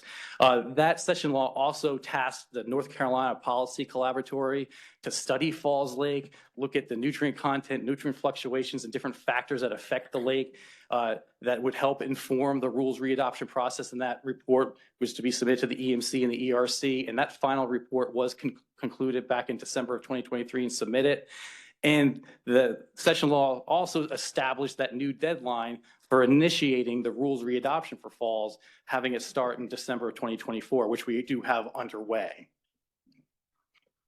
Real quickly, in terms of the different reexamination and studies that are going on, you're going to hear more about this from Mr. Westphal, but I just want to summarize that the UNRBA has been conducting a reexamination effort basically for the past 12 years as they've been implementing the rules at the same time. So between 2012 and 2024, they conducted a supplemental monitoring study collecting more than 4 additional years of water quality data in the lake and in the watershed.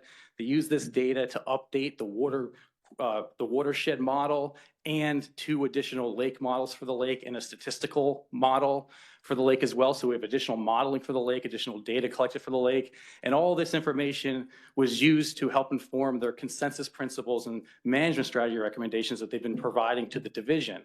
As I mentioned, the Policy Collaboratory has also concluded their work with the final Falls Lake study that was submitted last year in December of 2023. And all this work, all this additional data, the Collaboratory's report, the UNRBA's monitoring data, the additional modeling, all of that is going to be considered and help inform the rules readoption process in Falls, in addition to ongoing stakeholder input as we move forward. And at this point, the division and the UNRBA and stakeholders and their member local governments have been engaged in work groups as we've been working on refining rule concepts and draft rule language, and we'll be moving forward in the coming year to expand the stakeholder engagement. And I plan to go over the overall timeline after Mr. Westphal reviews the UNRBA work. But I would just want to point out that I plan to come back to the Water Quality Committee probably May of 2026 and this group in July of 2026, which correlates well with the schedule that you saw from Ms. Higgins earlier with requesting permission to go out to public comment. But I'll show you that overall timeline in a second. At this point, I want to pass it on to Forrest Westphal so he can talk about the UNRBA's efforts and our ongoing collaboration. Good morning. Glad to be with you today. I appreciate it and appreciate the commission. Take a personal note here. Thank you for all the support. I live in Yancey County for the flooding that is there. My family and my grandchildren and my one great grandchildren are all good. And so I appreciate that. And also thank you for your service. I served on the commission for 5 years and was here when the rules were passed. So I did vote for them. I may change my vote now, but I voted for them. So I want to review again, John mentioned this before. The reason I want to review it, I have been the executive director for 13 years. And it has been a labor of love for me because I believe this to be one of the most important issues, not just from water quality standpoint, because obviously there's some more challenging issues which you have discussed, dealt with, and responded to. Emerging contaminants are a difficult issue, but watershed management is an extremely difficult issue. Nutrients are still important. They are not toxicants in and of themselves, but they produce eutrophication. And managing eutrophication is a difficult thing to do because watersheds have characteristics and geomorphological truisms and development patterns that do not always allow them. Obviously, this is a Piedmont reservoir. Falls Lake is in a situation where it is in much different than a mountain reservoir or a reservoir that has very low nutrient inputs and are oligotrophic. This lake is eutrophic. Most all the Piedmont reservoirs are eutrophic. People see that as a bad word, but it's not. The question is whether it's getting more eutrophic or less eutrophic or staying the same. And you'll see, based on the data we've collected, we believe we're very stable. I put up the map of the of our organization again, just to say this: we have a very diverse organization.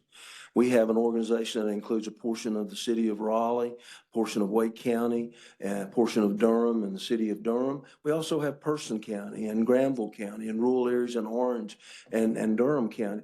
The politics and the approach and the view of these people are very different. And there's a lot of concern about the cost and the impact of these rules. That's why the rules included a adaptive management provision so we could come back and look at it. And that's what the UNRBA has done. We have come back and look at it. We have spent a lot of local money. As you'll see in this slide, $11 million just on this study, not the administration of the UNRBA, but $11 million to study this lake, beginning and planning in 2012 and completing the modeling about 2 years ago. All of the documentation is in. There's thousands of pages of documentation. If you need to sleep, you can read all that about the modeling. It will certainly do that. Those are on the website. I've put those on these slides. And so we have been working very hard to develop scientific information to guide this process. Good science makes good policy. Good science allows us to learn and to move forward. We know more about this reservoir than any other reservoir in North Carolina. I know that from my experience working with the state, with the regulatory agency, and working as a water resource engineer in the state for 48 years. So I know that this is one of the most studied and well understood reservoirs in North Carolina. It's important. Why?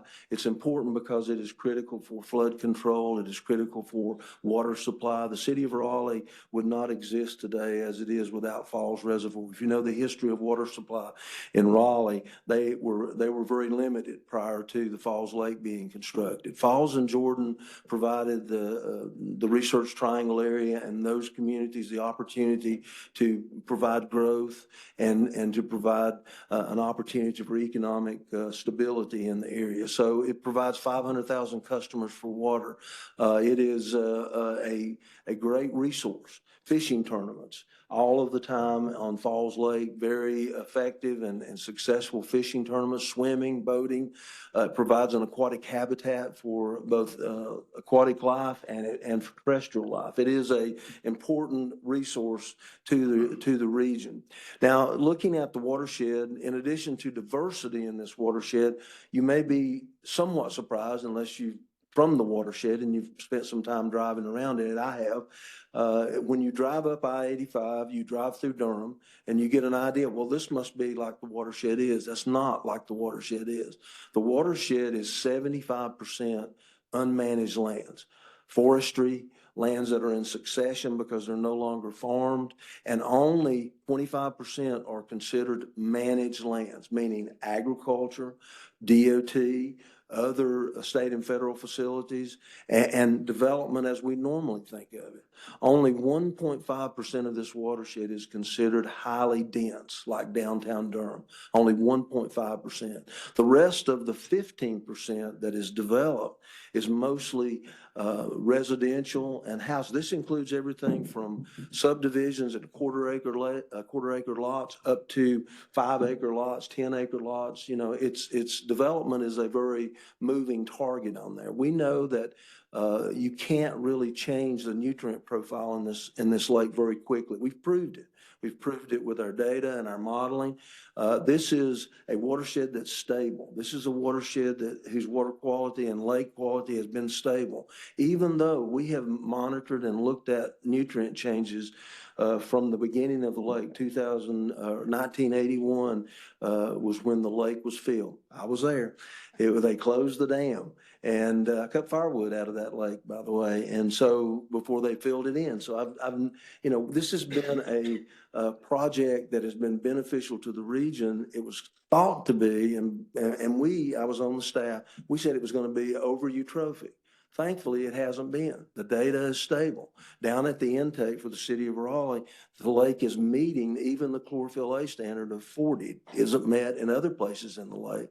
And our research and information says we need to provide a program and a set of regulations, because these need to be revised, that is going to give us a management strategy that fits the science, not a management strategy that looks at pie in the sky. This lake is never going to be Santilla. It's never going to be a western lake. It cannot be that way. But what it can be is a lake that provides all of the uses and all of the ecology that is needed from a reservoir of this type. So we have made recommendations. John referred to those. The statute that put the stage 2 rules on hold required the creation of the collaboratory, and it allowed data to be submitted by other organizations. That data was submitted a year ago. Copy was sent to the Environmental Management Commission, to Richard, and to the Division of Water Resources, and to the General Assembly. The collaboratory, which we work very closely with and help with, we provided all of our data and the research that they did. We worked very closely with them. They submitted their results as well. So we have information on this lake that is tremendously broad and is tremendously informative. And so we're going to know, we know as much about this lake as we're ever going to know. We'll learn more because it's changing all the time, but we know enough today to move forward with these rules. So we submitted those. I will tell you, out of that watershed, the 14 members of our watershed, I went to virtually every city council, every county commission, and we took our recommendations that came from the board, which includes members from the elected. I took those recommendations to every one of those governing boards. 100% unanimous support for every one of the recommendations that the UNRBA made. That is something that you don't see. So we are not in disagreement about where to proceed. We're also not in disagreement with the environmental groups. Environmental groups have been very engaged, particularly American Rivers, and they are supportive. They wrote a letter after we filed our recommendations to the department saying we support these recommendations. So we are in a position that's none like other places. It would be better to be in the emerging contaminants or not exactly in that position. We have cooperation and we have collaboration with the division. We see the UNRBA as a partner, not as an opponent. Even though we are the regulated community, we want to move this process forward. And because of that, I have been pushing hard to get this process rolling. The statute says that rulemaking will begin after these reports are filed. That was a year ago. I've been pressing and working with John and Rich and the division, and we've got to start it. And this is the process we've set up. We already have work groups meeting. I was in meetings on Tuesday with 3 of our work groups. We have 4 work groups, which includes a broad cross-section of stakeholders. And we're going to do that process. We're going to develop initial drafts of the rules. These I consider are draft rules. Second stage, we'll take it back to our board, back to the division, and we will get draft draft rules. And then finally, in the step, we will have a draft rule that will go to public notice. And my objective in working with John, working with the division, working with you, is to have a set of rules that will be approvable, not conflicted, not filing case, not 10 letters to the, I mean, we don't want to fight this in the RRC. That's a lot of fun, right? You We've do done that. that You've You've done that been before. there and done that. We don't want to go that way. We want to go through a process that has collaboration and support. So with that, that's the work that we have done. That's the effort that we have made. It's impossible to give you 13 years of background on it, but I will tell you that I've never experienced in my 48 years a more thorough and scientifically valid study of any water body anywhere. What I will also tell you is there is no silver bullet here. You're not going to meet the standard. 40 micrograms per liter in this lake is unachievable. We know that. We would have to treat the water coming off natural areas to meet 40 micrograms per liter. That doesn't make any sense. I'm talking about wooded areas. So we know that we're going to have to manage eutrophication. We know this activity is going to have to go on essentially forever. And we know that we need to take appropriate actions. One of our recommendations is investment in this watershed. In the last 5 years, you all approved the what's called the IAIA, the Interim Alternative Implementation Approach, that to comply with existing development. These are the first rules with the Jordan rules that required reductions from existing lands. New development rules have been in effect since 2012. Every land development activity, a half an acre or greater, where half an acre has been regulated in this watershed. That's the only place this is being done for nutrients. Not being done in Jordan. The rules are in there, but they're on hold because of the statute that created the collaboratory. So we know that there's no solution to meet the standard, but we do want to aspire for that. And we do want to continue to invest. We've invested over $13 million in this watershed, the members of the organization. We were required to invest only 4.5 under the IAIA. But 13 million were invested because of the commitment to the people in this watershed. And so that's a tremendous accomplishment. We want to continue that process in the rules, and we're working to get them drafted that way. So investment is used to evaluate and impact agriculture, existing development, and state and federal facilities that are in the watershed. So we have a tremendous opportunity, I think, to bring all those folks together for us to work in collaboration. We see the UNRBA as a way of helping implement these rules. My experience in implementing rules, and I've enforced them, I've taken actions, I've taken people to court, is you cannot regulate people in this country unless you get them to agree to be regulated, because otherwise you're going to be in a legal battle. And so we have worked to create this agreement so that we can work together toward a good goal and continuing this management forever. So it's a good news story. And so I want to provide that to you. And I think John's going to talk about. Before you go on with schedule, let me say this, and I'll do the Rosie end later, but I'm going to do the business end now. Okay. It is not maybe you or anybody in particular, but our statutory requirement is for us to be the rulemaking body, right? We're the rulemaking body. Absolutely. And in that light, there can't be any mystery rulemaking going on. You know, John came in earlier and said, hey, we have already started rulemaking. And I would say, no, you haven't. Because this Water Quality Committee's not seen it yet. And so out of what you just told us, I'm going to move this officially, regardless of what you tell me on schedule, to the Water Quality Committee in March for a report.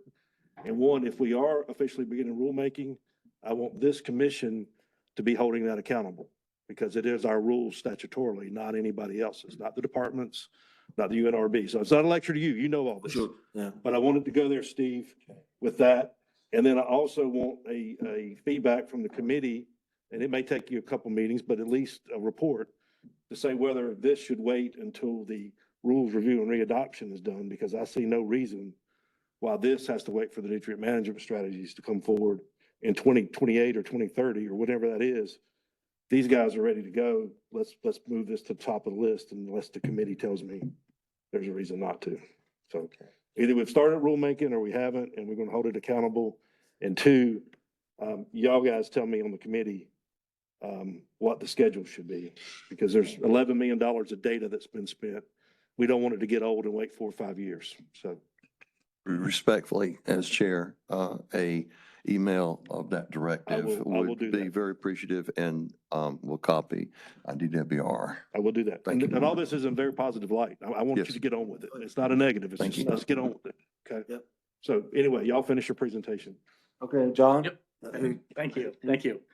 And just to clarify, and looking at my readoption timeline I've laid out here, I may have misspoke, like we are in the informal rulemaking, like where we've received all this information, all this data, the modeling, and have started looking at what that means in developing rule concepts and proposed changes to discuss through this agency with stakeholders. And at this point, the UNRBA, obviously, they have their set of recommendations that they're working on. They've been a very good partner. I mean, I've been involved in all their meetings over the past 12 years, and they invite me to sit in and provide input, but they're clearly working on their recommendations. Those work groups are ongoing, but I plan, as you can see in my schedule, I have it broken out the informal process through 2024 when their work groups began, going through into the formal rulemaking when I come to Water Quality Committee and EMC requesting your permission to go out to public comment with what we've drafted.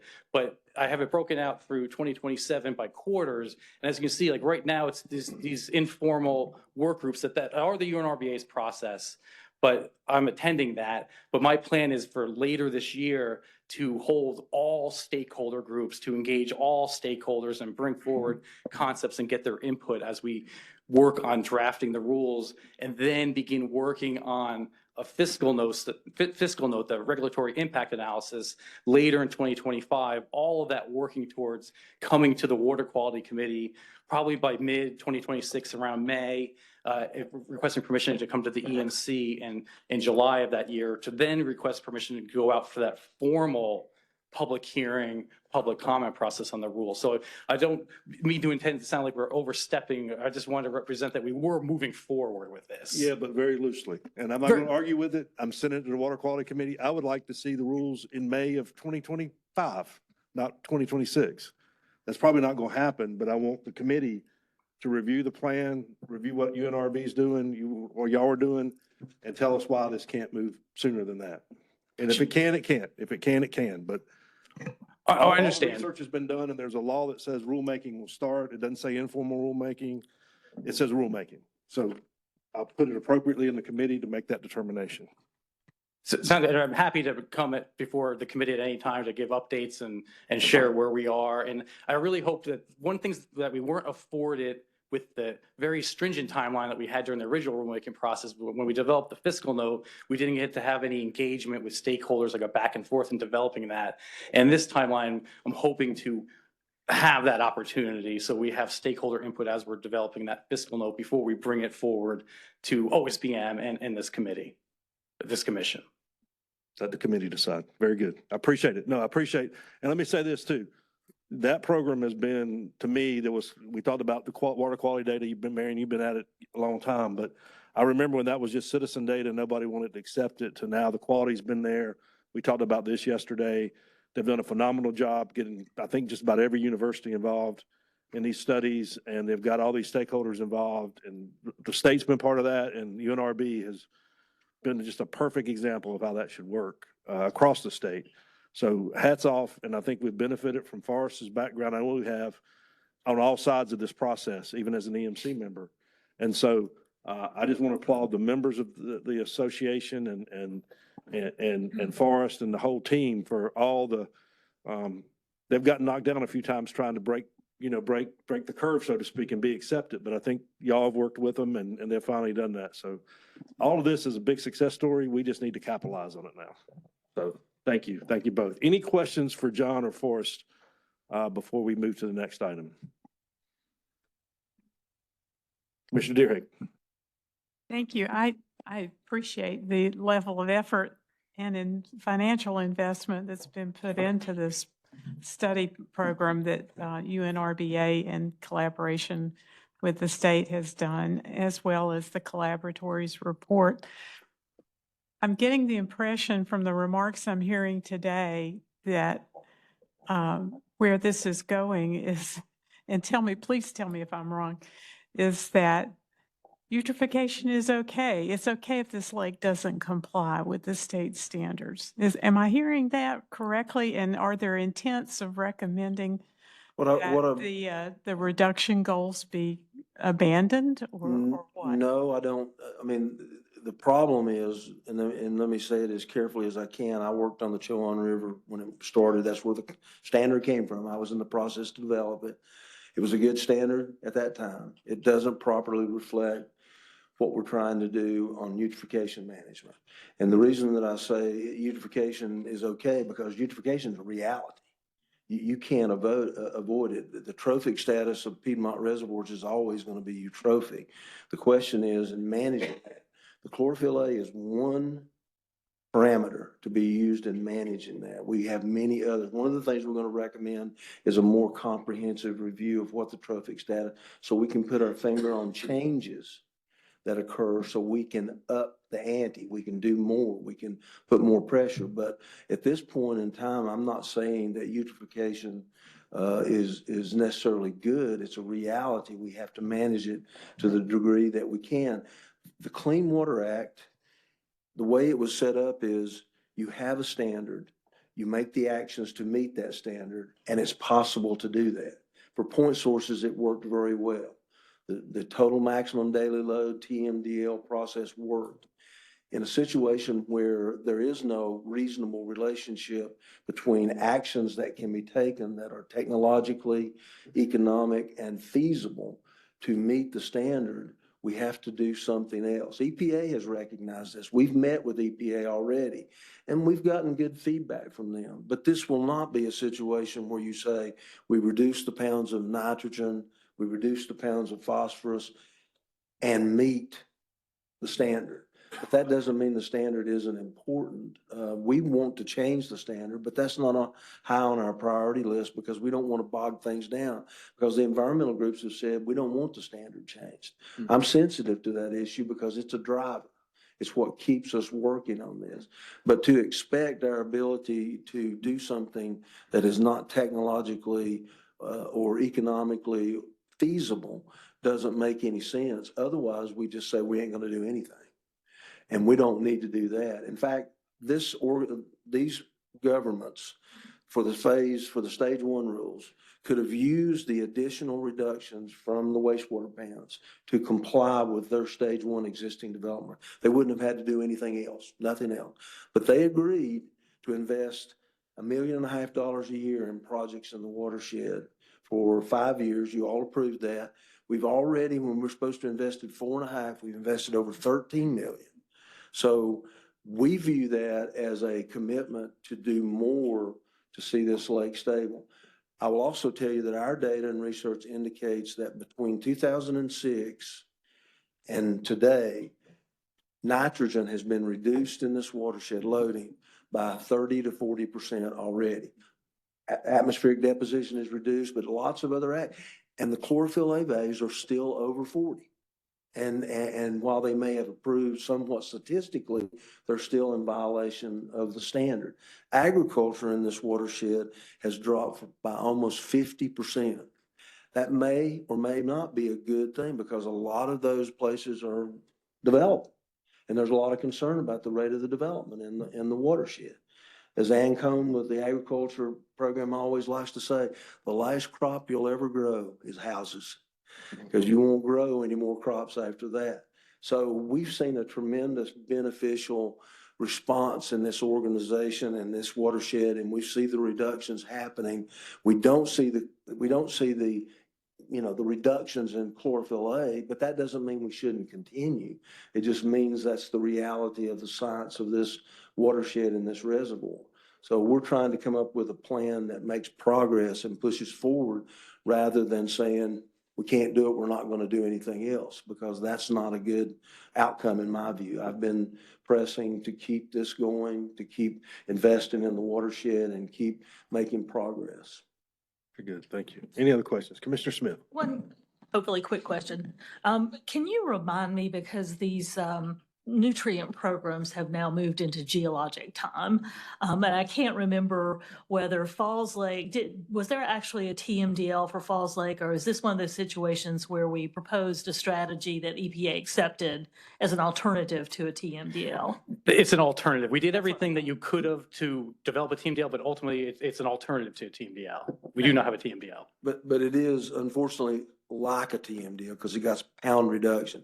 This is what's called a 4B.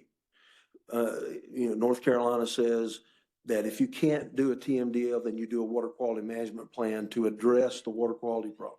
There's thousands of these across the United States and lots of them in North Carolina that are management actions to address a water pollution problem. But they are not necessarily have loading limits. This particular plan does have loading limits in it for wastewater plants and for all these other sources. So we're trying to adjust it back to a more classical 4B where it puts in their management actions. And in this case, one of the metrics is to measure investment.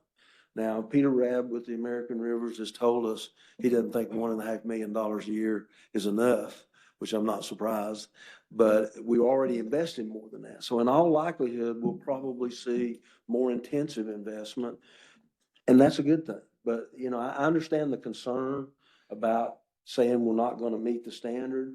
I'm just saying that from a practical standpoint, not from a lack of desire to do that. This particular effort, I think the chairman referred to this, it just doesn't fit into the model that's in the Clean Water Act. And we're finding that on every watershed where we're trying to control nutrients. And, Jordan and in High Rock Lake and in Albemarle Sound, we're finding Neuse River, we're finding that watershed management is difficult for nutrients and that you don't always get the result that you have intended by nutrient reduction. So we need to look at this differently if we're going to continue to make progress. We also understand the politics. Put in requirements on new development. That's a cost for development. As you all know, that's a big issue, is how much do you spend to meet requirements and what do you get out of that? What is the return? The Home Builders Association is involved in our work groups. We have a member of the Home Builders Association on there, and we're hoping to retain the new development rules because I think that's a critical aspect, particularly with the development level in this watershed, of making sure we don't increase nutrients in the future. All right, let's move on. Good questions, good discussion. I just want to say this, for me, above everything else, final word on this is it's evidence-based. We talk about science-based, evidence-based. You will not see a better watershed that's studied or understood than this one in North Carolina right now because of the investment that's been put into it. So it opens a lot of opportunities for us, and that's what we all want, and that's what we've gotten after 10 or 12 years. So thank you all very much for all the effort y'all have put in. Thank you for the time today. Thank you. Thank you. Okay, next item will be a brief presentation. Let me explain who's doing this. Bridget, there's Bridget. Okay. So last time in committee, we heard for the first time IMAC, and I'll maybe get into your presentation, but the IMAC were modified a year or so ago, which basically said within a year, IMAX had to be converted to rules or the rulemaking process started, okay? Or the IMAC would go away. Now, what those regulations say is, and we've had to kind of parse it out legally what it says, that they have to be presented by DEQ to the EMC, okay, within 12 months. It doesn't say that the EMC has to act in 12 months. It doesn't say either that the committee qualified last time as the full EMC because it says EMC, and I think the interpretation, and council can correct me, is that we should have this presentation till the full EMC. So what's happening here today is by the regulation, by what we're required to do, the department's going to make an information item to us. And at that point, after this is over, you will fulfill that regulatory process. And then I will fulfill my duties as the chair to take anything that comes to us for rulemaking to the committee, and I will assign it over to the Water Quality Committee to make that decision of what to do with it. So officially, we will be sending it to committee to make that, but the part that is required by the statute is by the regulation is them to come to us, and what's required by the bylaws is me to send it to committee, and that's exactly where we're going to end up with this thing today, okay? So, Bridget, go ahead. Question, to the Water Quality Committee or the Groundwater Committee? What's that? Oh, did I say water, groundwater committee, sorry. It's the groundwater committee. Yeah, you don't have to get into the groundwater over in the water quality. Okay. Okay, thank you. Bridget What- Shelton. Anything you want me to clean up with that, council? Okay. Go ahead, Bridget, go ahead. Yeah, the Groundwater Standards Coordinator with the Division of Water Resources. So presenting an information item covering the recommendation, the DWR Director's recommendation to initiate rulemaking to establish groundwater quality standards for these 4 compounds in place of the established IMAX. Here. So you all saw this presentation, almost an exact replica of this in November, so I'll go through this quickly. So any person may request the DWR Director to modify the PQL requirement in the Groundwater Quality Standards Rule by establishing an interim maximum allowable concentration, or an IMAC. Any person may also request the Director to update or remove an existing IMAC that has already been established. And then the Director has 180 days to take action on that request. Here's some guidelines for an IMAC establishment, including the data that must be submitted by the requester in order for DWR to evaluate the request. DWR then evaluates the request and reviews the information. The DWR Director may then take action on the IMAC, including establishing, updating, or removing the IMAC if they find that the action will not degrade the quality of groundwaters, will not likely cause or contribute to pollution of waters of the state, and will be protective of public health. Prior to that final action, DWR does provide public notice and opportunity for comment at least 30 days before the final action. And then after the final action on that IMAC, DWR also provides notice to the EMC. So this is some rule language, as already discussed by Chair Solomon. So within 12 months of establishing an IMAC, the DWR Director makes a recommendation to the EMC whether a new groundwater standard in place of the IMAC should be established, or whether the IMAC should expire.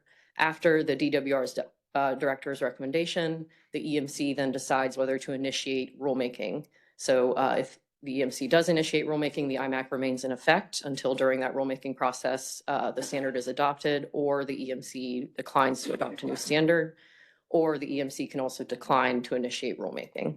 Then the IMAC will expire. So that language is why we are presenting this item, or information item. So DWR did receive a request to establish IMACs for these 4 compounds by an agricultural test farm in Holly Springs. This public notice, we received no comments, and those IMACs were established in January of last year. Here's some information on those 4 established IMACs. They're all either herbicides or fungicides. The values are included here, as well as what those values were based on and the references used. And more information is available at that link there if needed. We did receive some questions at the November committee and EMC meeting, so we just want to provide some answers on the slides here. And thank you to Division of Waste Management staff for helping us get these answers together. So first question, how far along is the site in the assessment and remediation process, and how are the IMACs used in site assessment and remediation? So at the time of the November presentation, following the IMAC establishment, this site used the IMACs to delineate the size of the plume and had begun the remedial action efforts. The size of the plume would have needed to be revised if the limit reverted back to the PQL after the expiration of the IMACs. However, and I bolded this information because it's very relevant, the site's remediating party will now undergo cleanup using risk-based site-specific cleanup levels with land use restrictions in accordance with the general statute here. So this site will no longer be relying on the IMACs as the groundwater target. So moving on, another question we received, what is the prevalence of these 4 compounds in groundwaters across the state? So DWR's, and at the time DWQ's Aquifer Protection Section's resource evaluation program sampled monitoring wells in the 2000s and early 2010s, and has available data on one of those compounds, bentazone. All samples were below the detection limit at the time for that compound. The other 3 compounds were not measured by this program, so unfortunately we don't have the data on those 3 compounds. Are there any other sites in North Carolina where these constituents are a concern or have caused contamination and or could use the IMAX or standards? DWR is not aware of other sites in North Carolina that have groundwater contamination of these 4 compounds. What are the concentrations of these 4 constituents at the site, and what are the current PQLs for these constituents? So these compounds were reported above the PQL in 1 of the 6 groundwater monitoring wells at the site in November of 2023. And we've listed those concentrations here, as well as the PQL. What programs in the state use IMAX? So not just these specific for IMAX, but IMAX in general, and for what purposes? So in March 2022, a presentation was given to the Groundwater and Waste Management Committee titled Waste Management Overview of Assessment and Remediation Sites. And that provides a detailed overview of the different waste management programs that use IMAX, available at this link if you're interested. Our programs or sites that use IMAX and standards required to monitor for every constituent on the list. So no waste management programs use the list of groundwater standards and IMAX as the required groundwater monitoring list. For regulated sites by DWM, monitoring lists vary by program, and most programs determine a monitoring list based on the site history and activities. Some programs such as hazardous waste and solid waste landfills also have established lists of constituents required for routine, annual, or semi-annual monitoring, such as the Federal Appendix 1, 2, and 9 monitoring lists for detection or assessment monitoring. So here is the director's recommendation for the EMC. So while recognizing that the requester will no longer be relying upon the IMAX for remediation of the site in accordance with the guidelines as written in the rule for the establishment of IMAX, DWR does still support the adoption of health-based standards. So the recommendation does not change from what was presented in November. So the DWR director does recommend that the EMC establish groundwater quality standards for these 4 compounds in place of the IMAX during the next groundwater standards triennial review, which is expected to take place later this year. Thank you. So that fulfills the department's requirements before the EMC, and under the regulations, we'll now direct it officially, been received and directed to the groundwater committee, Mr. Reardon, Commissioner Baumgartner, and you guys take it up and decide if you want to move on the recommendation or not, and report back to the EMC, and we'll take official action once you get back with us. Okay. Thank you much, Ms. Shelton. Okay, the last item, and we had several requests for this because we had a great presentation on Hurricane Helene response back in November, and we didn't have it on the agenda, but I wanted to put it on there. I want to say off the bat, I appreciate Sushma and all the division directors throwing into this particular presentation. I did apologize in advance. I didn't want you guys to have to do a bunch of stuff at the last minute. I know you had to, but hopefully you can have a brief presentation. We'll have questions. And Assistant Secretary Mazemore, I will give it to you to lead the show.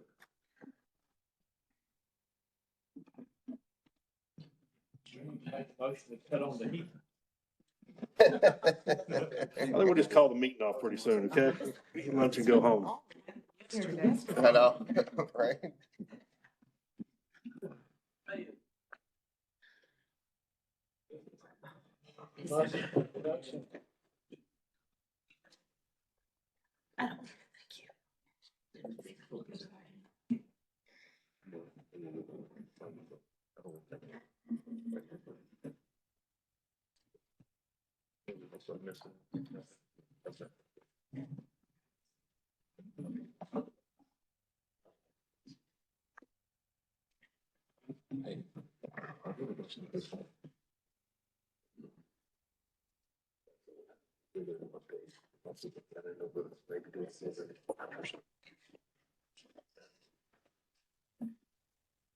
Ready? Hey, Ms. Bazemore, I'm sorry.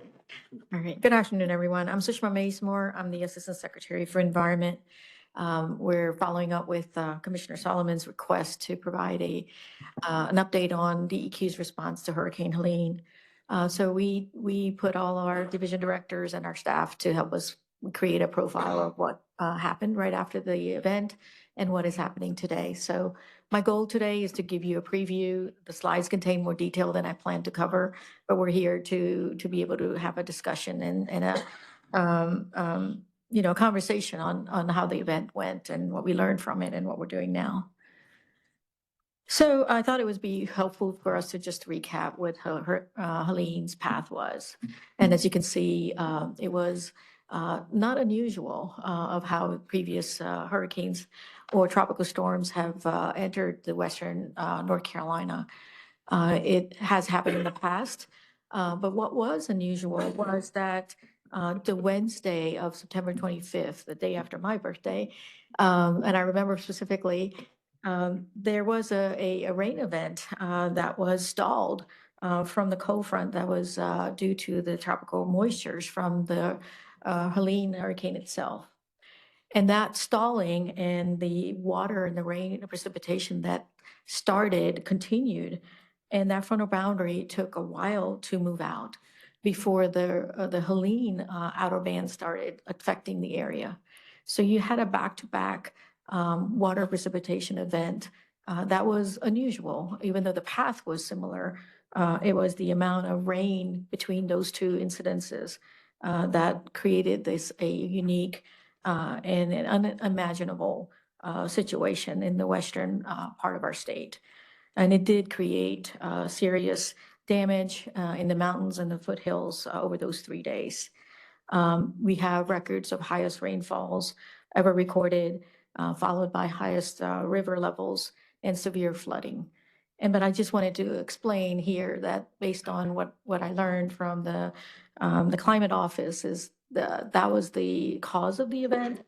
The National Weather Service, as you see here, called it one of the most significant weather events to happen in the western portions of the area in modern era. And they gave very personal safety warnings and cautions to the citizens of the Western North Carolina. And so the net impact was a catastrophic event as we know it, but it is something that overall through the country, we lost 200 people, 104 in North Carolina, and it is recorded as the deadliest hurricane since Katrina. And because Western North Carolina is so rural, mountainous, and complex geography, it created many other challenges for us. The impacts are severe, as you heard, as you're seeing now, but we know it will be long lasting. We're still dealing with other past hurricanes in eastern North Carolina, and so we'll be recovering for many more years to come. The economic impacts we know are at least 50 to 60 billion, at least to the state that's been estimated. It is truly going to be a $1 billion disaster in North Carolina, perhaps pretty close to Florence and Matthew, and the numbers are still being calculated. But when you think about it, and this is what DEQ worries a lot about, is the toll it has on the people and our psychological well-being and our human psyche as you go through these events with people having health issues, homelessness issues, businesses, jobs, economy. So as servants of North Carolina, our goal is to keep all of those issues in our minds as we provide the DEQ service. I also wanted to sort of highlight the widespread damage in the home losses, 158,000 homes. Most of the homes that were affected did not have flood insurance. There was electric and communications failures, as we've seen in almost all of our hurricanes in the first immediate days of the storm. And where we focused most was the losses in the water and sewer systems and both the drinking water and wastewater systems. But the transportation system impacts affected not only ability to assess those areas, but also being able to bring them back online due to an ability to bring equipment and experts and resources to diagnose the problems. And so I'm going to dwell into specifically what did DEQ did with that background.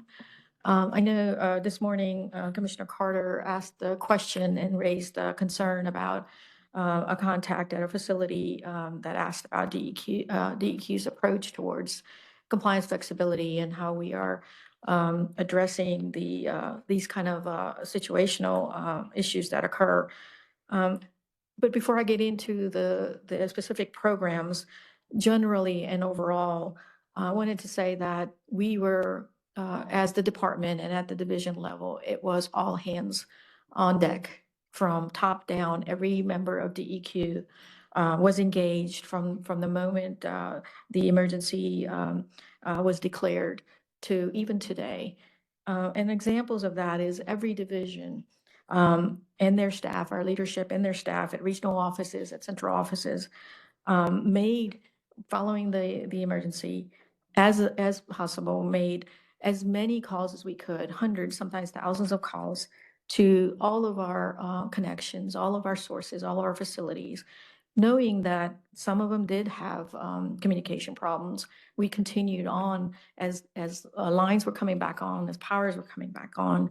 Our regional office staff came to the office in Asheville as they could, despite their homes being damaged, and they tried to go to the sites to make sure everything was okay. They offered technical assistance. We were manning the Emergency Operations Center at EM, passing all of the information and the lessons learned and what was happening on the ground out west and here, back and forth. So that was happening throughout the immediate aftermath of the hurricane, the first few days, the first few weeks. And our directors and their staff can give you way more detail on specifics. Additionally, we also realized that we're going to have to look at a new normal, at least in those immediate days after it. We started looking at what are the things that we could do to allow the sites and the facilities, as well as the communities, to get those essential services back. We look for compliance flexibilities, reporting flexibilities. We knew that there were quarterly reports and other things that were due, that they may need more time or may not have the ability to provide that to us. So we worked with the governor's office in that executive order, as well as the Hurricane Relief Act 1 and 2 had variety of flexibilities that were added. And I can get into that later on if you have any specific questions on that.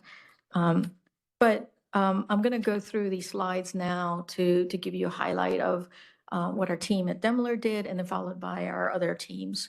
The dam safety, the dams were one of the first that you might probably heard about on the news.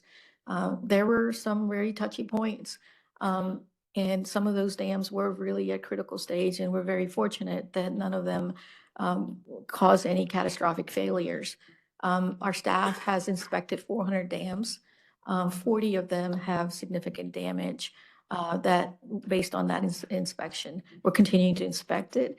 Our staff were out in the field, going through debris and sometimes even risking their own safety to ensure that those dams were in good condition. And they were reporting back to the operations center through the emergency office. And Toby's team on dam recovery also basically said most of these issues were due to the flooding and the massive force of the water and the extra precipitation.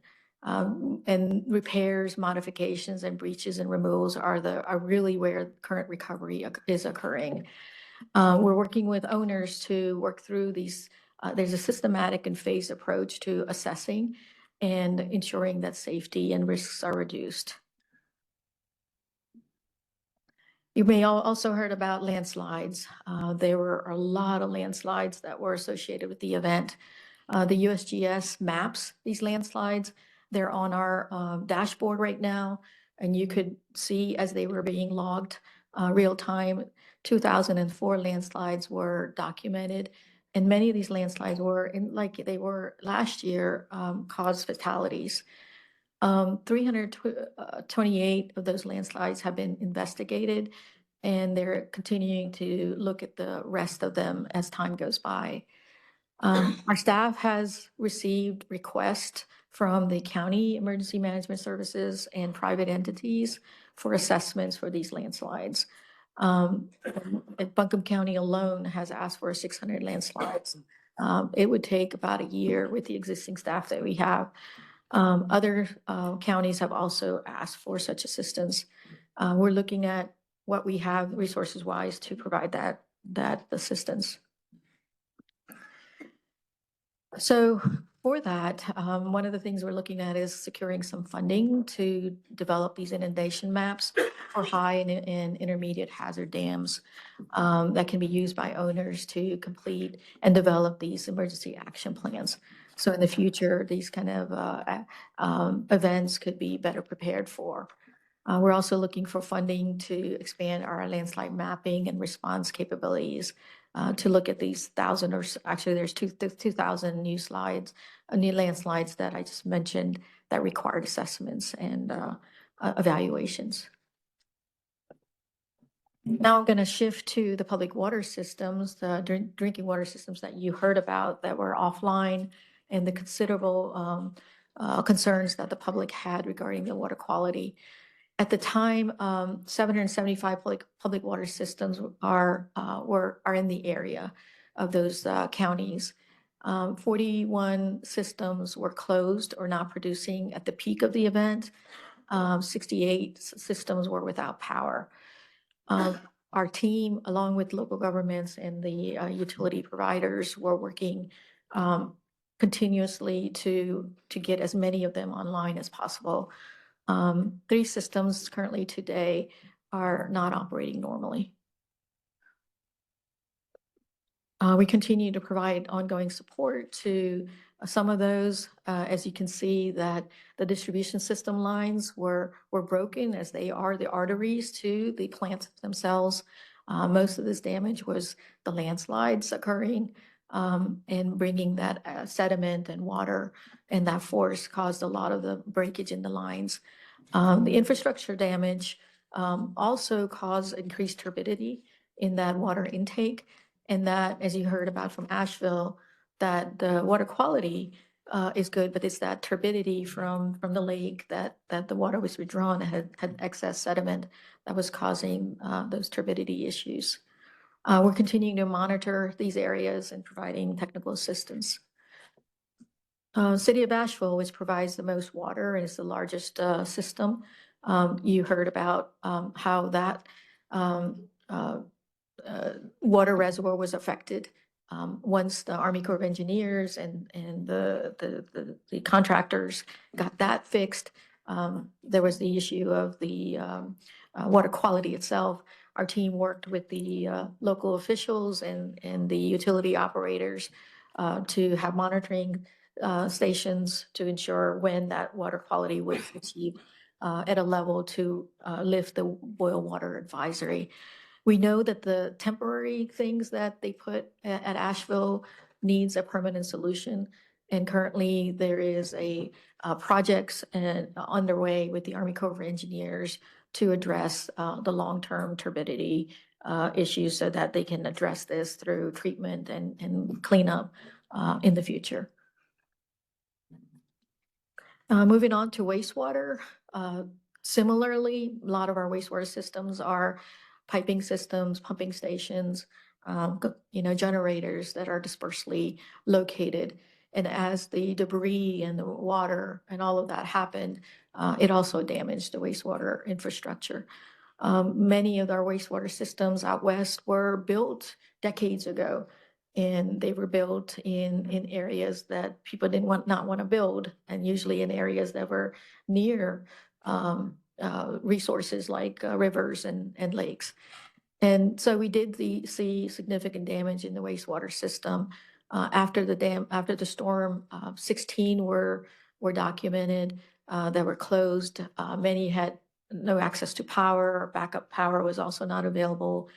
Overall, there were 93 that were affected, and we continue to work with these list of wastewater facilities that are at various stages of coming back online and achieving normal operations.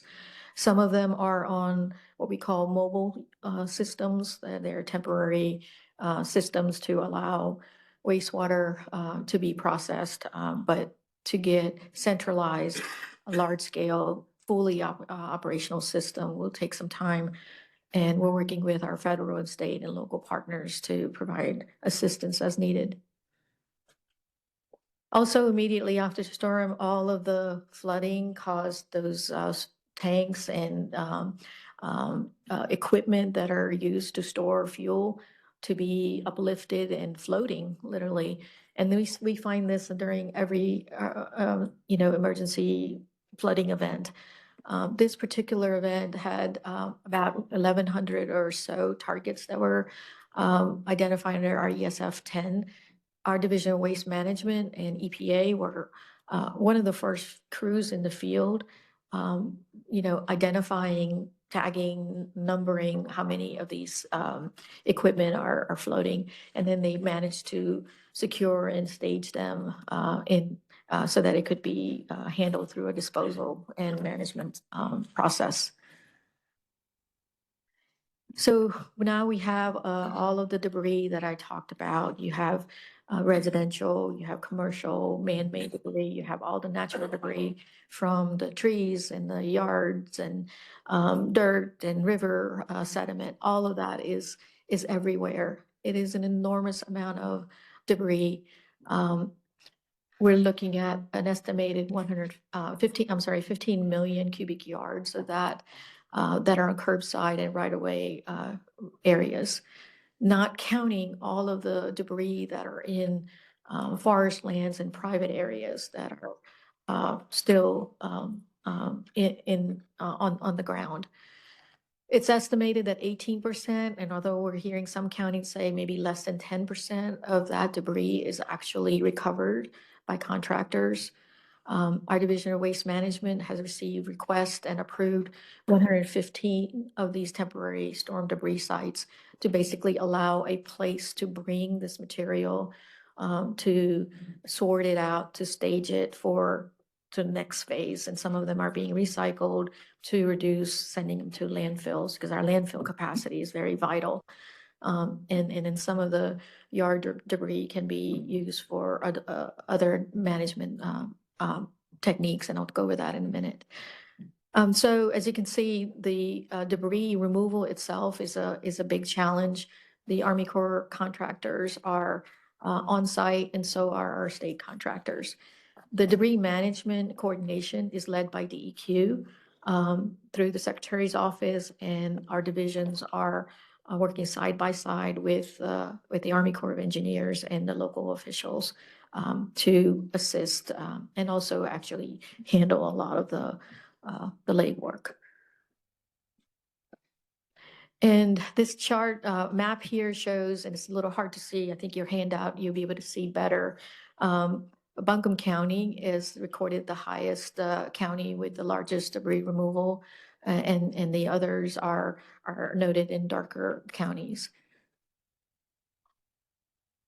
In addition to that, now we have sorted out the debris, and we have those that are burnable under our current rules.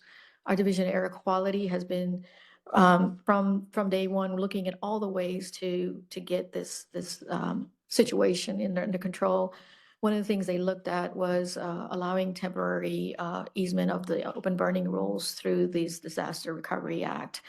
That flexibility provided tools to allow burning without going through many of the processes that, as long as they met some of the rules requirements. We also worked with EPA to address some of the air curtain incinerator flexibilities. EPA provided a technical correction notice at the headquarters level that addressed some of our incinerator rules that had some ambiguity. They also wrote a no action assurance that allowed large air curtain incinerators to temporarily process vegetative disaster debris without getting a Title V permit. We're looking at currently 20 or so air curtain incinerator operations that have been approved. They can be moved to other sites. But that is one way that the mass of all of that debris is being reduced. We have guidance posted on our website and to monitor the air quality as a result of some of this burning going on. We have deployed air quality monitors and sensors. And here's a picture of Mike and Taylor. They're right here visiting an air curtain incinerator in operation. And you see the next slide is our staff deploying air quality monitors and sensors. And additionally, we were requested to look at flexibility for 401 certifications. We coordinated with USAID and assembled documents and provided guidance on the website. We clarified when work can occur without permitting. We included a provision for public noticing and allowing the process to occur so that the delay in approvals wouldn't hinder the certifications from being issued. This 401 work is probably one of the more active because as these sites are getting ready for normal operations, we need to do project-specific reviews. Our team is doing expedited reviews and coordinating with the Army Corps of Engineers on their 404 reviews. We have provided tools and streamlining procedures, and we're working with both the Corps as well as our local partners to develop especially with Commissioner Yarborough. Richard can talk a little bit more about that in Haywood County, that what are the kind of things we can do to handle these storm impacted projects and streamline and create future ways to manage such instances in an efficient way. As this is one of those areas that we're going to be able to apply these learned principles in the future.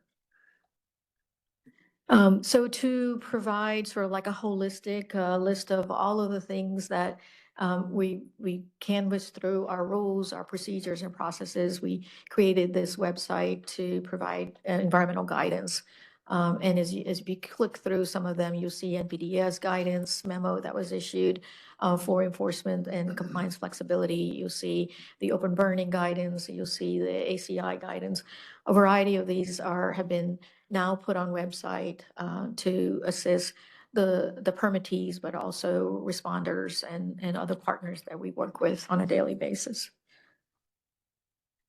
So I'm going to conclude there. I know there's a lot of other things you may have questions about, but we can't do our work alone. This is truly it takes more than a village, actually. It takes the whole state and the whole country to address the enormity of the situation out west, and we still have a lot of work to do. But foremost, it has been the local government partners, the mayors, the officials. Every one of our DEQ leaders have been out west more than multiple times to work with them, sit down and talk about their issues and how we can bring all the forces of the department, and we've connected them with other resources within our sister agencies as needed. Our federal partners have been critical. We got EPA to commit to a mobile monitoring lab within the first few days, and then they committed to a second lab as soon as Florida's need wasn't as evident after Helene. And our team from Richard's group allowed a lot of the private wells to be tested through that mobile lab, because as many private wells are coming online, they had concerns about their water quality.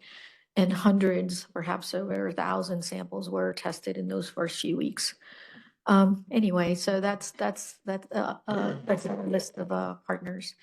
If needed, we're happy to come back and do a part 2 report on financial assistance, which is it's a story in itself, related to Helene. Okay, very good. And I think we probably will in March to hear an update on the financial part and any other permitting progress that Richard's made with the locals and future thing. That'd be great. So any questions for Ms. Mazemore, for Assistant Secretary Mazemore? Yes, thank you, Chairman Solomon. One, thank you for this presentation and thank you and your team for putting this together. This is truly something that is historic and beyond, I think, anything we've seen in our lifetimes in this particular area of the state. Having worked in disaster response through many hurricanes in my previous employment at the Department of Ag, the one thing, and I hope that threads throughout all of your departments here, is that really from a DEQ perspective that, you know, we're here to help. How can we help? We hear the old adage, we're from the government, we're here to help you, and it doesn't go far. But really, truly, help and assistance and education are very fundamental things, not just relying on we're here to regulate and to do so unnecessarily. So we hope it is the spirit of this department and their visits and their communication in this area is really how can we help and educate and provide assistance in these times, not just simply rely on the regulatory structure of the department. And my work over the years in this space, people really just need a hand up to get started again, to get their feet back under themselves. And so I hope that's the spirit of all the work that we're doing here. Absolutely, sir. I mean, when you think about it, right after, we knew that there were people that were unable to communicate to us, and we had to go out there and find a way to communicate. We also knew that even if they were coming back online and the roads were there and they could get into the facilities, that it would take them some time to be able to meet perhaps their reporting requirements, even whether federal or state. Maybe their permit was up for renewal, or maybe they had an inspection report or something needed to be done. And what we did was every permitting program looked at what is essential, what is critical, and worked with them one-on-one. In fact, we even issued some memos and some guidance that just says enforceability, flexibility for some of that. We worked with EPA for the DMR, for the water quality program, for the NDDS program. And even to this day, EPA still has not requiring some of those reporting until those facilities are able to achieve normal operations. And so it continues, as this has become our new normal. We are learning, but also we've adapted as we've brought new programs into these kind of situational responses. And the other thing is there are some case-by-case issues. So you may have an area where almost everybody's back online, but maybe there might be a situation where one facility or one site is having some kind of a issue for a variety of reasons. And that's where our staff are probably saying, we need to talk and we need to figure out what it would take to get back into the permitting requirements. And that's where I think probably Commissioner Carter may have heard, because we're at that stage where almost everybody is online with the exception of a few that were severely damaged. And we're not seeing that on the industrial side, all the permits. We are only seeing that on our local utility side. Yes, Commissioner Bailey.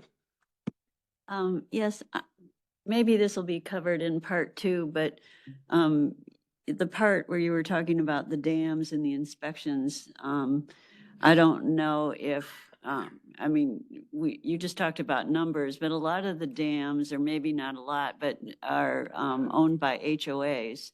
And that could be a special assessment to get some of them up to speed where they should be.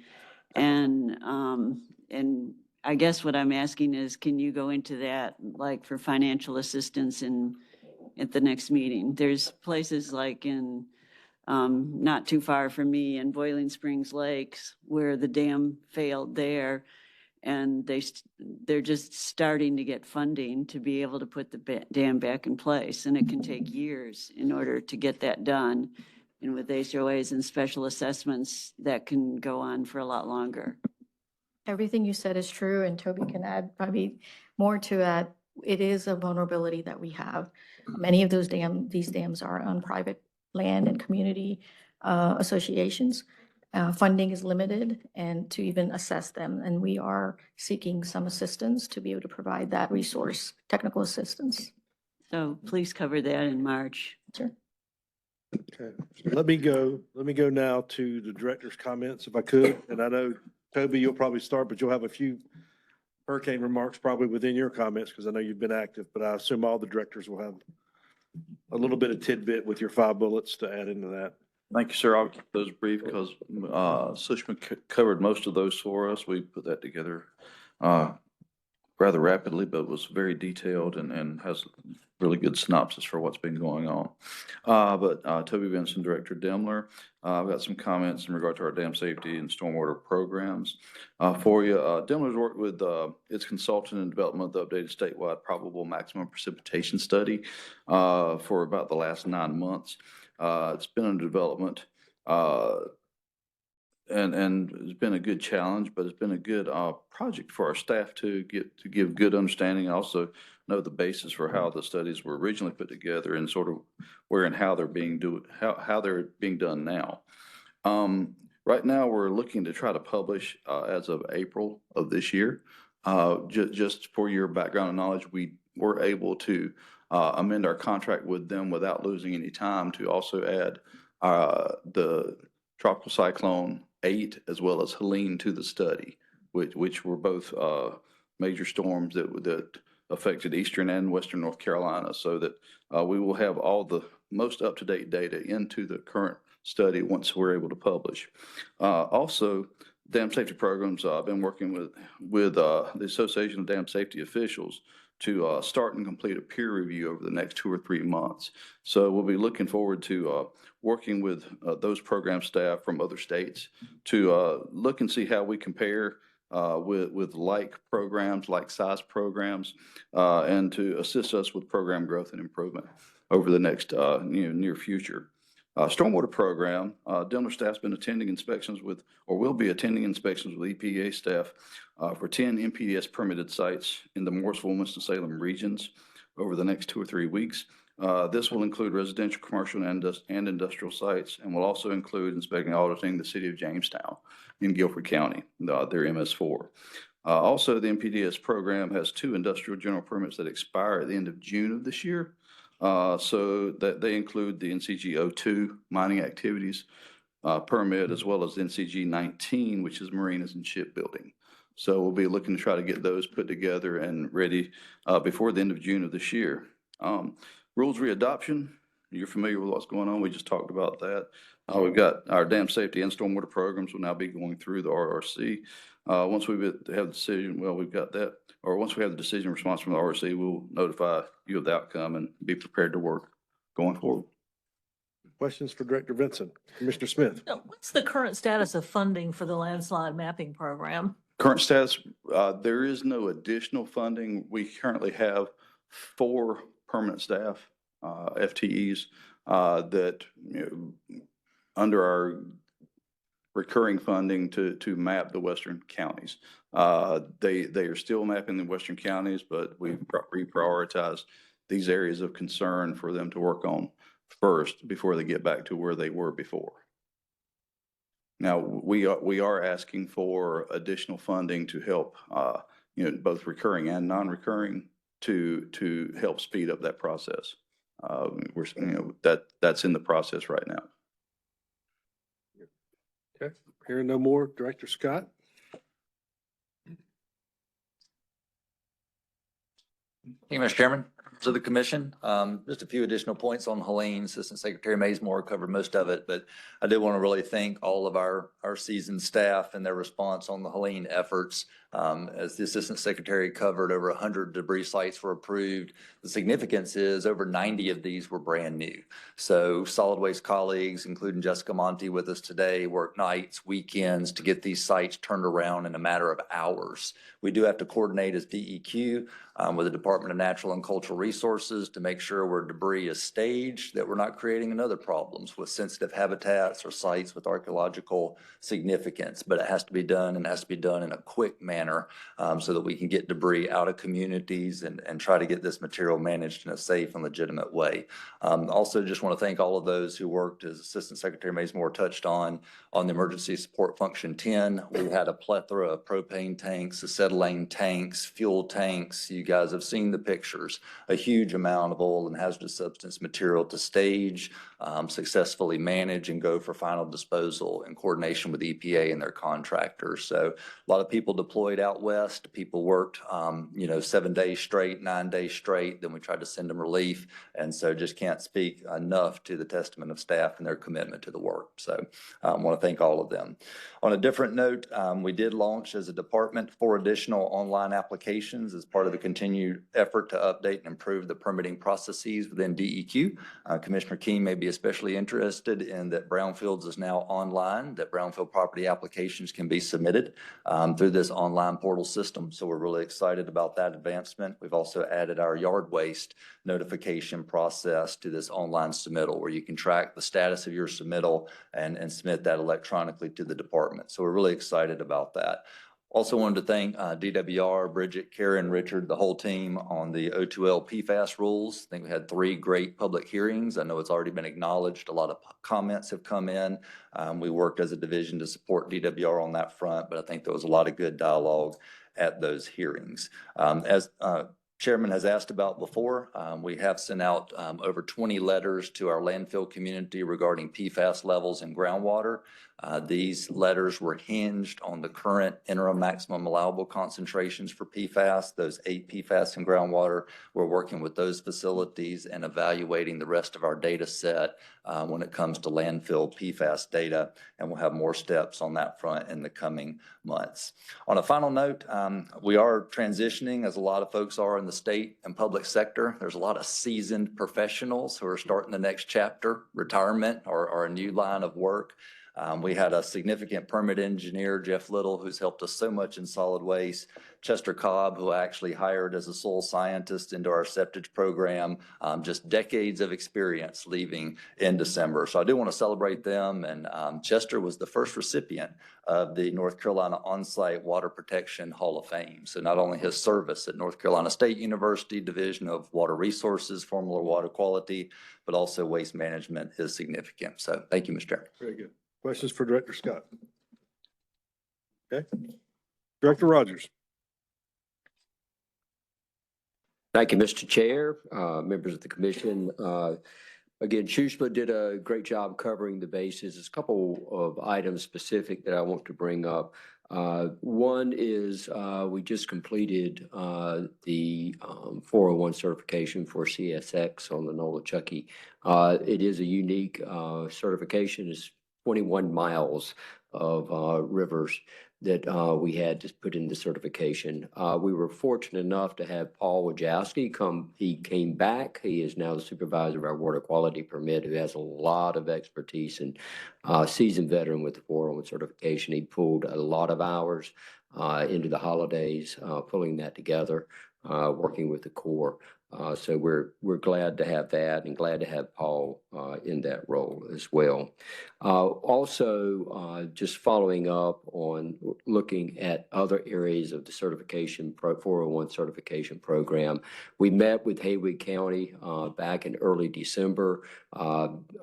Commissioner Yarborough facilitated that meeting.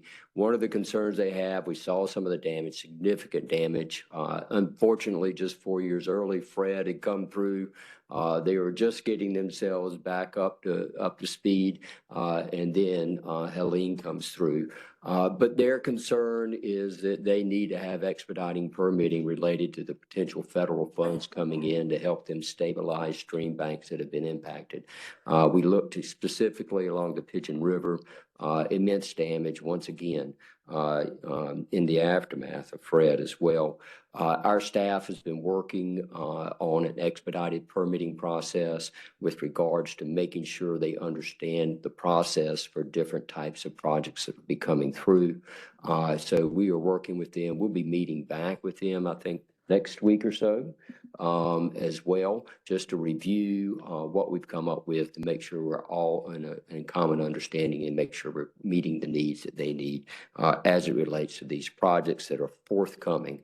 They will be coming over time. They will be hundreds of them. So we're looking forward to having a process that we can implement not only in Haywood County, but in all the western counties that may be facilitating those types of projects. Again, we appreciate all the work that staff has done. We're still impacted out there. Staff are still having to deal, people are still dealing with a lot of challenges.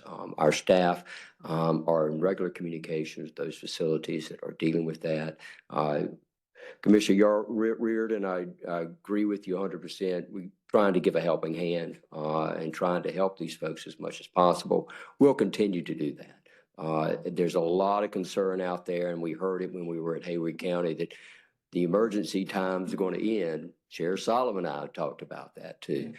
That's not our intent at this point in time. We'll continue to work with them and continue to do what we can to get folks back on their feet as it relates. One incident did occur over the holidays. It is directly related. There's a failure at one of our wastewater treatment plants of their clarifying pond. They are back up and running. They have worked around the clarifying pond and solved another pond. So we're working through that. They currently are now processing and not directly discharging into the Watauga. So again, staff working over the holidays, working through that as well. One other item, just to update you, my comments have a lot of updates on hearings that we've had and where we are in that review. So those are basically updates of issues that we've discussed earlier. Our aquaculture permit, we are still moving along with that. We have submitted a draft permit to EPA for their review. Public comment period will open and we'll get that out in public notice here in the next week or so. I think the 13th of January, so that will be out for public notice. And we'll continue with that process and hopefully get a new permit in place in the near future.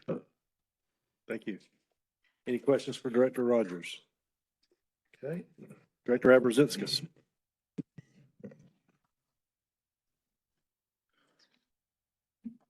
Thank you, Mr. Chairman. Good afternoon, everyone. I appreciate Assistant Secretary Mazemore's comments on the Hurricane Helene response efforts. One point I'll just briefly highlight that you mentioned was the no action assurance letter we got from EPA. Assistant Administrator Ullman from the Office of Enforcement and Compliance Assurance at EPA provided no action assurance, which provides some relief for large air curtain incinerators such that they don't have to get Title V permits to process vegetative disaster debris. And so we really appreciate that. Also, just want to simply thank our staff in the Asheville Regional Office. They're very resilient folks. They've been through a lot. So just appreciate all of their efforts over the many months here. Also appreciate our Mooresville office and our Winston-Salem offices providing backup to the Asheville Regional Office during the time that our Asheville office was closed. Changing topics just briefly, the next step in the PM 2.5 designations process, you heard about that rulemaking today. Thank you for adopting that rule set. That next step has been executed, and that is the state has made its official recommendations to EPA on designations under that new annual PM 2.5 standard, and the state has recommended attainment for the entire state. That is supported by our division's exceptional events demonstration, which I've mentioned a couple of times. We were going to have a briefing in committee yesterday on it. We did not quite get to it. We'll do that briefing in March. So you can see the full in-depth analysis that our staff has done to support that recommendation of attainment statewide under that new standard. That's all for today. Thank you. Thank you very much. Questions? Yeah, I just have, regarding Hurricane Helene, how does the department, and I know you've got the no action letter from EPA regarding the air curtains. What about small businesses that are collecting debris and open burning on sites? How does one deal with that? Or how does the department deal with that? Yes. So I mentioned some of this in my November remarks, where we're obviously taking a posture of a great amount of discretion given the massive amount of debris that must be processed. We were very proactive and got some language into the First Disaster Recovery Act piece of legislation that helped provide a little bit more flexibility, conditioned flexibility under our current open burning rules. simply recognizing that in some cases, there's such a mixture of vegetation and other woody debris, it's going to be impossible to separate or tell what is clean wood versus what was a painted piece of wood in many cases. So we provided some flexibilities there and make sure that all of the locals, FEMA, Army Corps, and businesses and individuals are aware of that. So that's kind of the high level. Right. And specifically related to, you know, the individuals neighboring those facilities and having issues now with open burning and the constant smoke and that's infiltrating their homes and those types of things. Absolutely. And that goes back to all of our guidance on best practices on all aspects of this and managing it properly and working closely with local governments. Our local air agency in the Asheville-Buncombe County local air program have been very helpful with that as well. But it's just continuous education and communication on best practices. We've also proactively added to our monitoring network. Assistant Secretary Mazemore noted that. We've borrowed air quality sensors from EPA Region 4, I think about a dozen of those, and deployed them in strategic locations where we don't have data currently to help us manage and inform and share information with the public about the quality of the air. We've also deployed some of our own resources. And after the horrific Western North Carolina wildfires in 2017, we were able to get a federal grant to purchase some other non-regulatory PM monitors. We've deployed those as well to collect additional data. So it's kind of big picture approach there to make sure that, you know, where we're using discretion and where we're providing relief, it's not leading to concerns from a public health perspective. And that comes with just getting good data out there to inform us and the public. Thank you. Thank you. Commissioner Weiss, let's go around. You're between us and lunch, so we'll just go around robin. We're going to be together for lunch anyway, so you'll have time to network and talk, but highlights real quick. Any comments? From the Water Allocation Committee meeting yesterday, we did, in addition to our bi-monthly update on the 3 IBTs that are moving through the steps required by the statute, we did have an action item, and the committee approved the 2024 Broad River Basin Water Resources Management Plan to come before you and next month. And this is not a rule, but it does need to come before the EMC for approval. Very good. Any additional comments? Good. No, that's it. Okay. Mr. Tweedy? Just real quick, thank you as always to the department and staff, not just for the work you do to help the commission do its business, but everything you're doing for Western North Carolina and those people that are still in crisis. So can't say enough about that. I hope that we'll keep these Helene updates as a regular thing going forward for the foreseeable future as part of the commission meetings. And just a request, I want to make sure I get a electronic copy of the presentation, the Helene update presentation. I don't think that was available a few days ago. It will be posted on the website. I think it's actually posted now, I It is. believe. It's up I believe there it's now. posted now, so.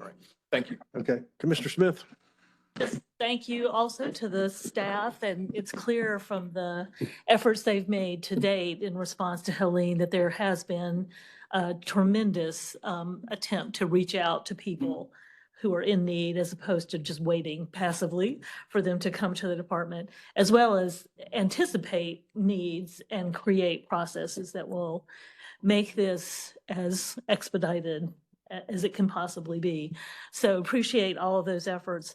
And I'll also say, I think for us as commission members, I think it may be helpful as we interact with people in Western North Carolina, whether individuals or local governments or other organizations, that we reinforce the fact that the department is there to provide those services, and they are willing to work on flexibility and make this process as seamless as it can be in a catastrophic natural disaster.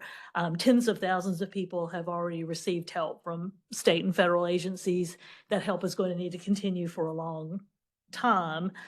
And it has been a little bit disturbing to hear stories out of Western North Carolina about people who were fearful of state and federal assistance. And so if we can help allay those fears and make sure people understand how to contact these programs, that there are ways that these programs can help them recover, I think that would be Very good. helpful too.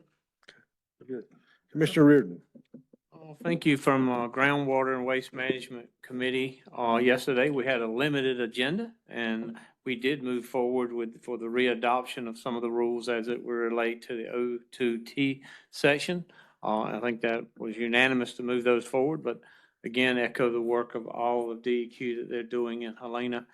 It's invaluable being able to reach out to those that have been so devastated with a helping hand of educate before you regulate. But there will be times where you necessitate regulation to ensure public health and public safety. But at the same time, the balance between that is invaluable. So thank the department and everyone. Choose more again for the presentation, but thank everyone for what you're doing. We take a moment to thank Commissioner Reardon. We're going to switch chair and vice chair between Commissioner Baumgartner and Commissioner Reardon in the upcoming year. Commissioner Reardon has really kind of sucked it up this past year. He's been on the bird flu epidemic among his other national food science duties with all the departments of agriculture in the U.S. And I think you got to Christmas and decided it might be, Tim might have been doing a lot of it anyway down the stretch, but it was better to switch right now. And so we're just going to switch to chair and vice chair. And so he's smiling today because of that. Tim's frowning over there, but thank you for that too. Okay. Thank you. Dr. Lyerly. No comments again. Appreciation to the DEQ staff.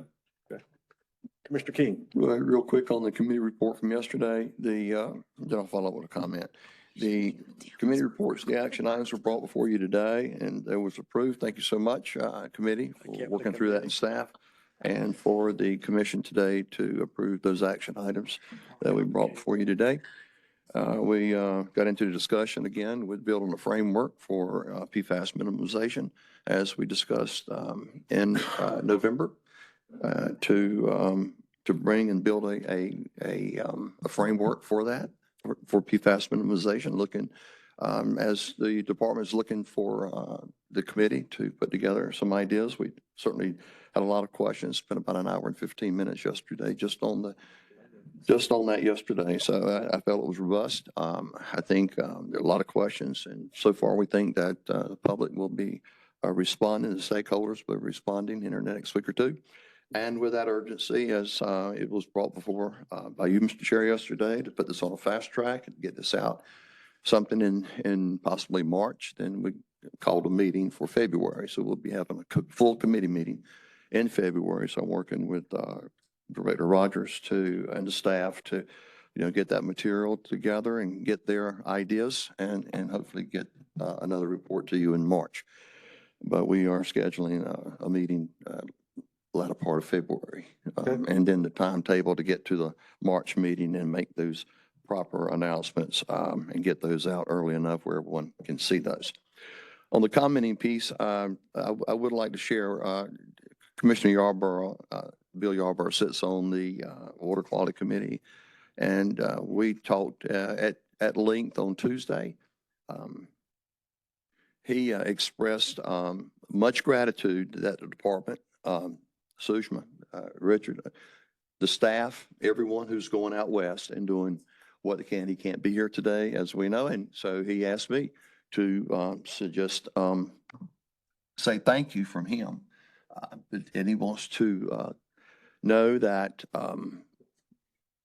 that those that are local have and maybe he talked with me as former county commissioner on a local level, and he said, Steve, he said there's local, there's the soil and there's the water, and there's employees, there's staff that have to be doing things that are told they have to do, applicants and permitting. And is there a way that we can take our knowledge in Raleigh to there and teach? And I think that's come up from Commissioner Smith, Reardon, and we talked about educating and not just doing it by a computer or it's on the website, or this is what you can go and you have those division directors, but you have actually employees that are in offices that's been working there 4, 5, 6, 8 years and they've got families and they're checking off these boxes. And should we take this school to them and set up areas that we can bring these employees, these county employees, municipal employees, that they're having to process this permitting, and are they doing it right? Is the interpretation of the rule or the permitting process, are they doing it right? So 2 or 3 or 5 years down the road, it doesn't come back and say, oh, you did that wrong. Well, that was during this period. So Bill just wanted me to express that concern of thanks, and just maybe an idea of taking the best we can and get on the ground where they are and be there to teach and educate. Thank you. Thank you, Mr. Chairman. Commissioner Nelson, comments? I'm interested in staying up to speed as you look at 401 certification streamline opportunities out there. And I'd ask that you, the 401 certification process is often very vexing for applicants. Oftentimes it's very straightforward projects that the Corps of Engineers doesn't care about or get approved under a nationwide or something like that. And the applicant has to wait until DWR tells them, okay, now you have to pay your $650, and you pay your $650, and then you wait forever before you finally get your 401 for, again, very straightforward projects. Stream bank stabilization, as you mentioned, is going to be going on all over the place out there for a long time. And, you know, kind of like the core issues, general permits or nationwide permits or something like that. If this is an opportunity for you to make life a lot easier for people, particularly on projects where it's really hard to do any damage. If you're, so anyway, I'd like to be in the loop as you proceed with that, if you would keep me up to speed. Thanks. Very good. We'll include that in future briefings as well. So, Commissioner Deerhake. Thank you. I hope that staff knows how much I appreciate all they do for us every month, every day of the year, and also how much our hearts are still breaking for the people in Western North Carolina. We wish them well and want to try and help as best we can from here. I'm just going to take a moment on a larger level to remind us all that today is supposed to be a national day of mourning for President Jimmy Carter, the late Jimmy Carter, and take a few minutes sometime today to reflect on all he did, not only while in office, but also afterwards as such a humanitarian to advance public health and environmental protection in the world. Thank you. Thank you. Mr. Baumgartner. Not much to say other than I appreciate the department's response, and Helene, it was a tremendous impact to our state and a very significant, really treasured place in our state as well. So glad to see the response, the efforts to help with response and get some of that permitting expedited for folks that are in need. So other than that, thanks. Mr. Bailey. Thank you. Of course, I want to thank you for the presentation about what's going on with the western part of our state, and thank the staff for everything. I'm probably going to pass on some of the information to people I know that live there so they understand the magnitude of it. And then just a quick note, as you know, I live in the lower Cape Fear River Basin, and my sister is in the Gen X exposure study.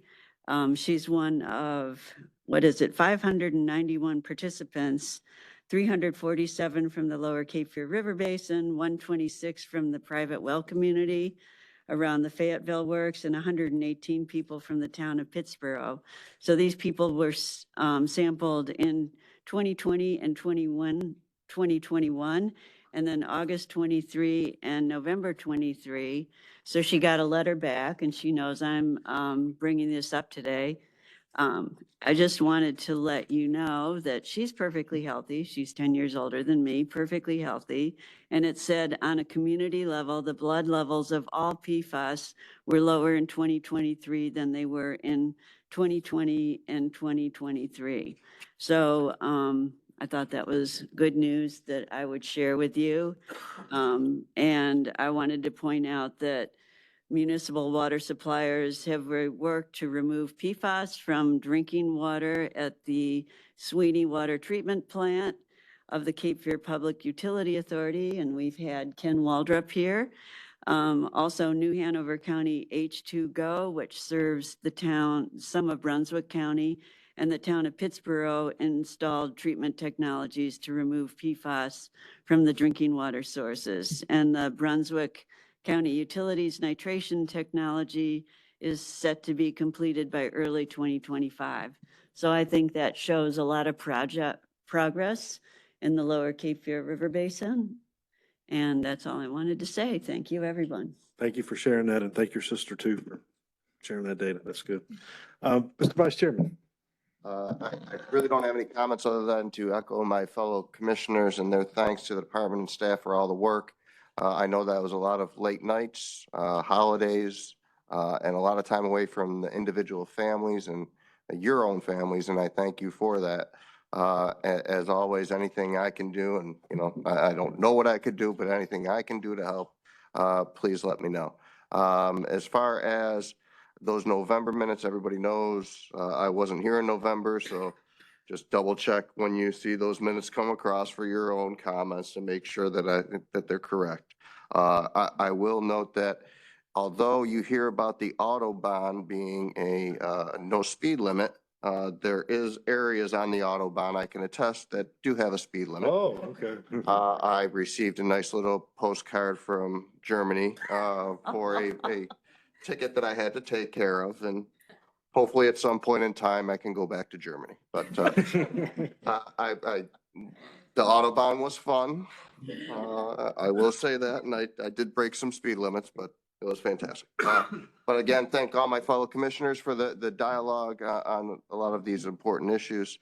And I look forward to working forward to the resolution of some of these issues and keeping those balls rolling. Thank you.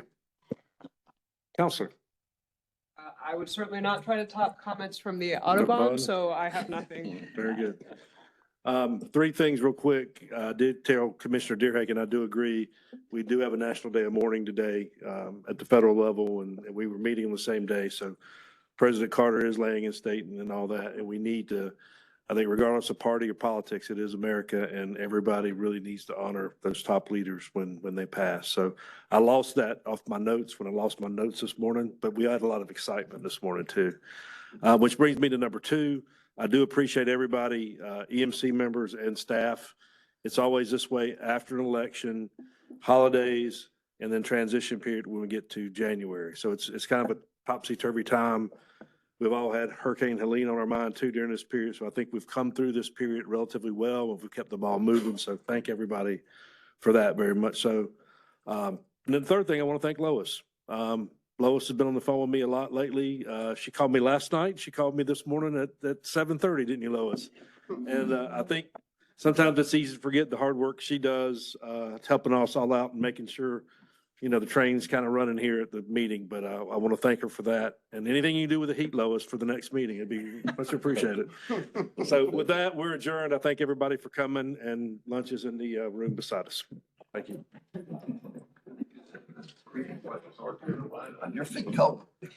I was wondering why, I wore, she had big socks.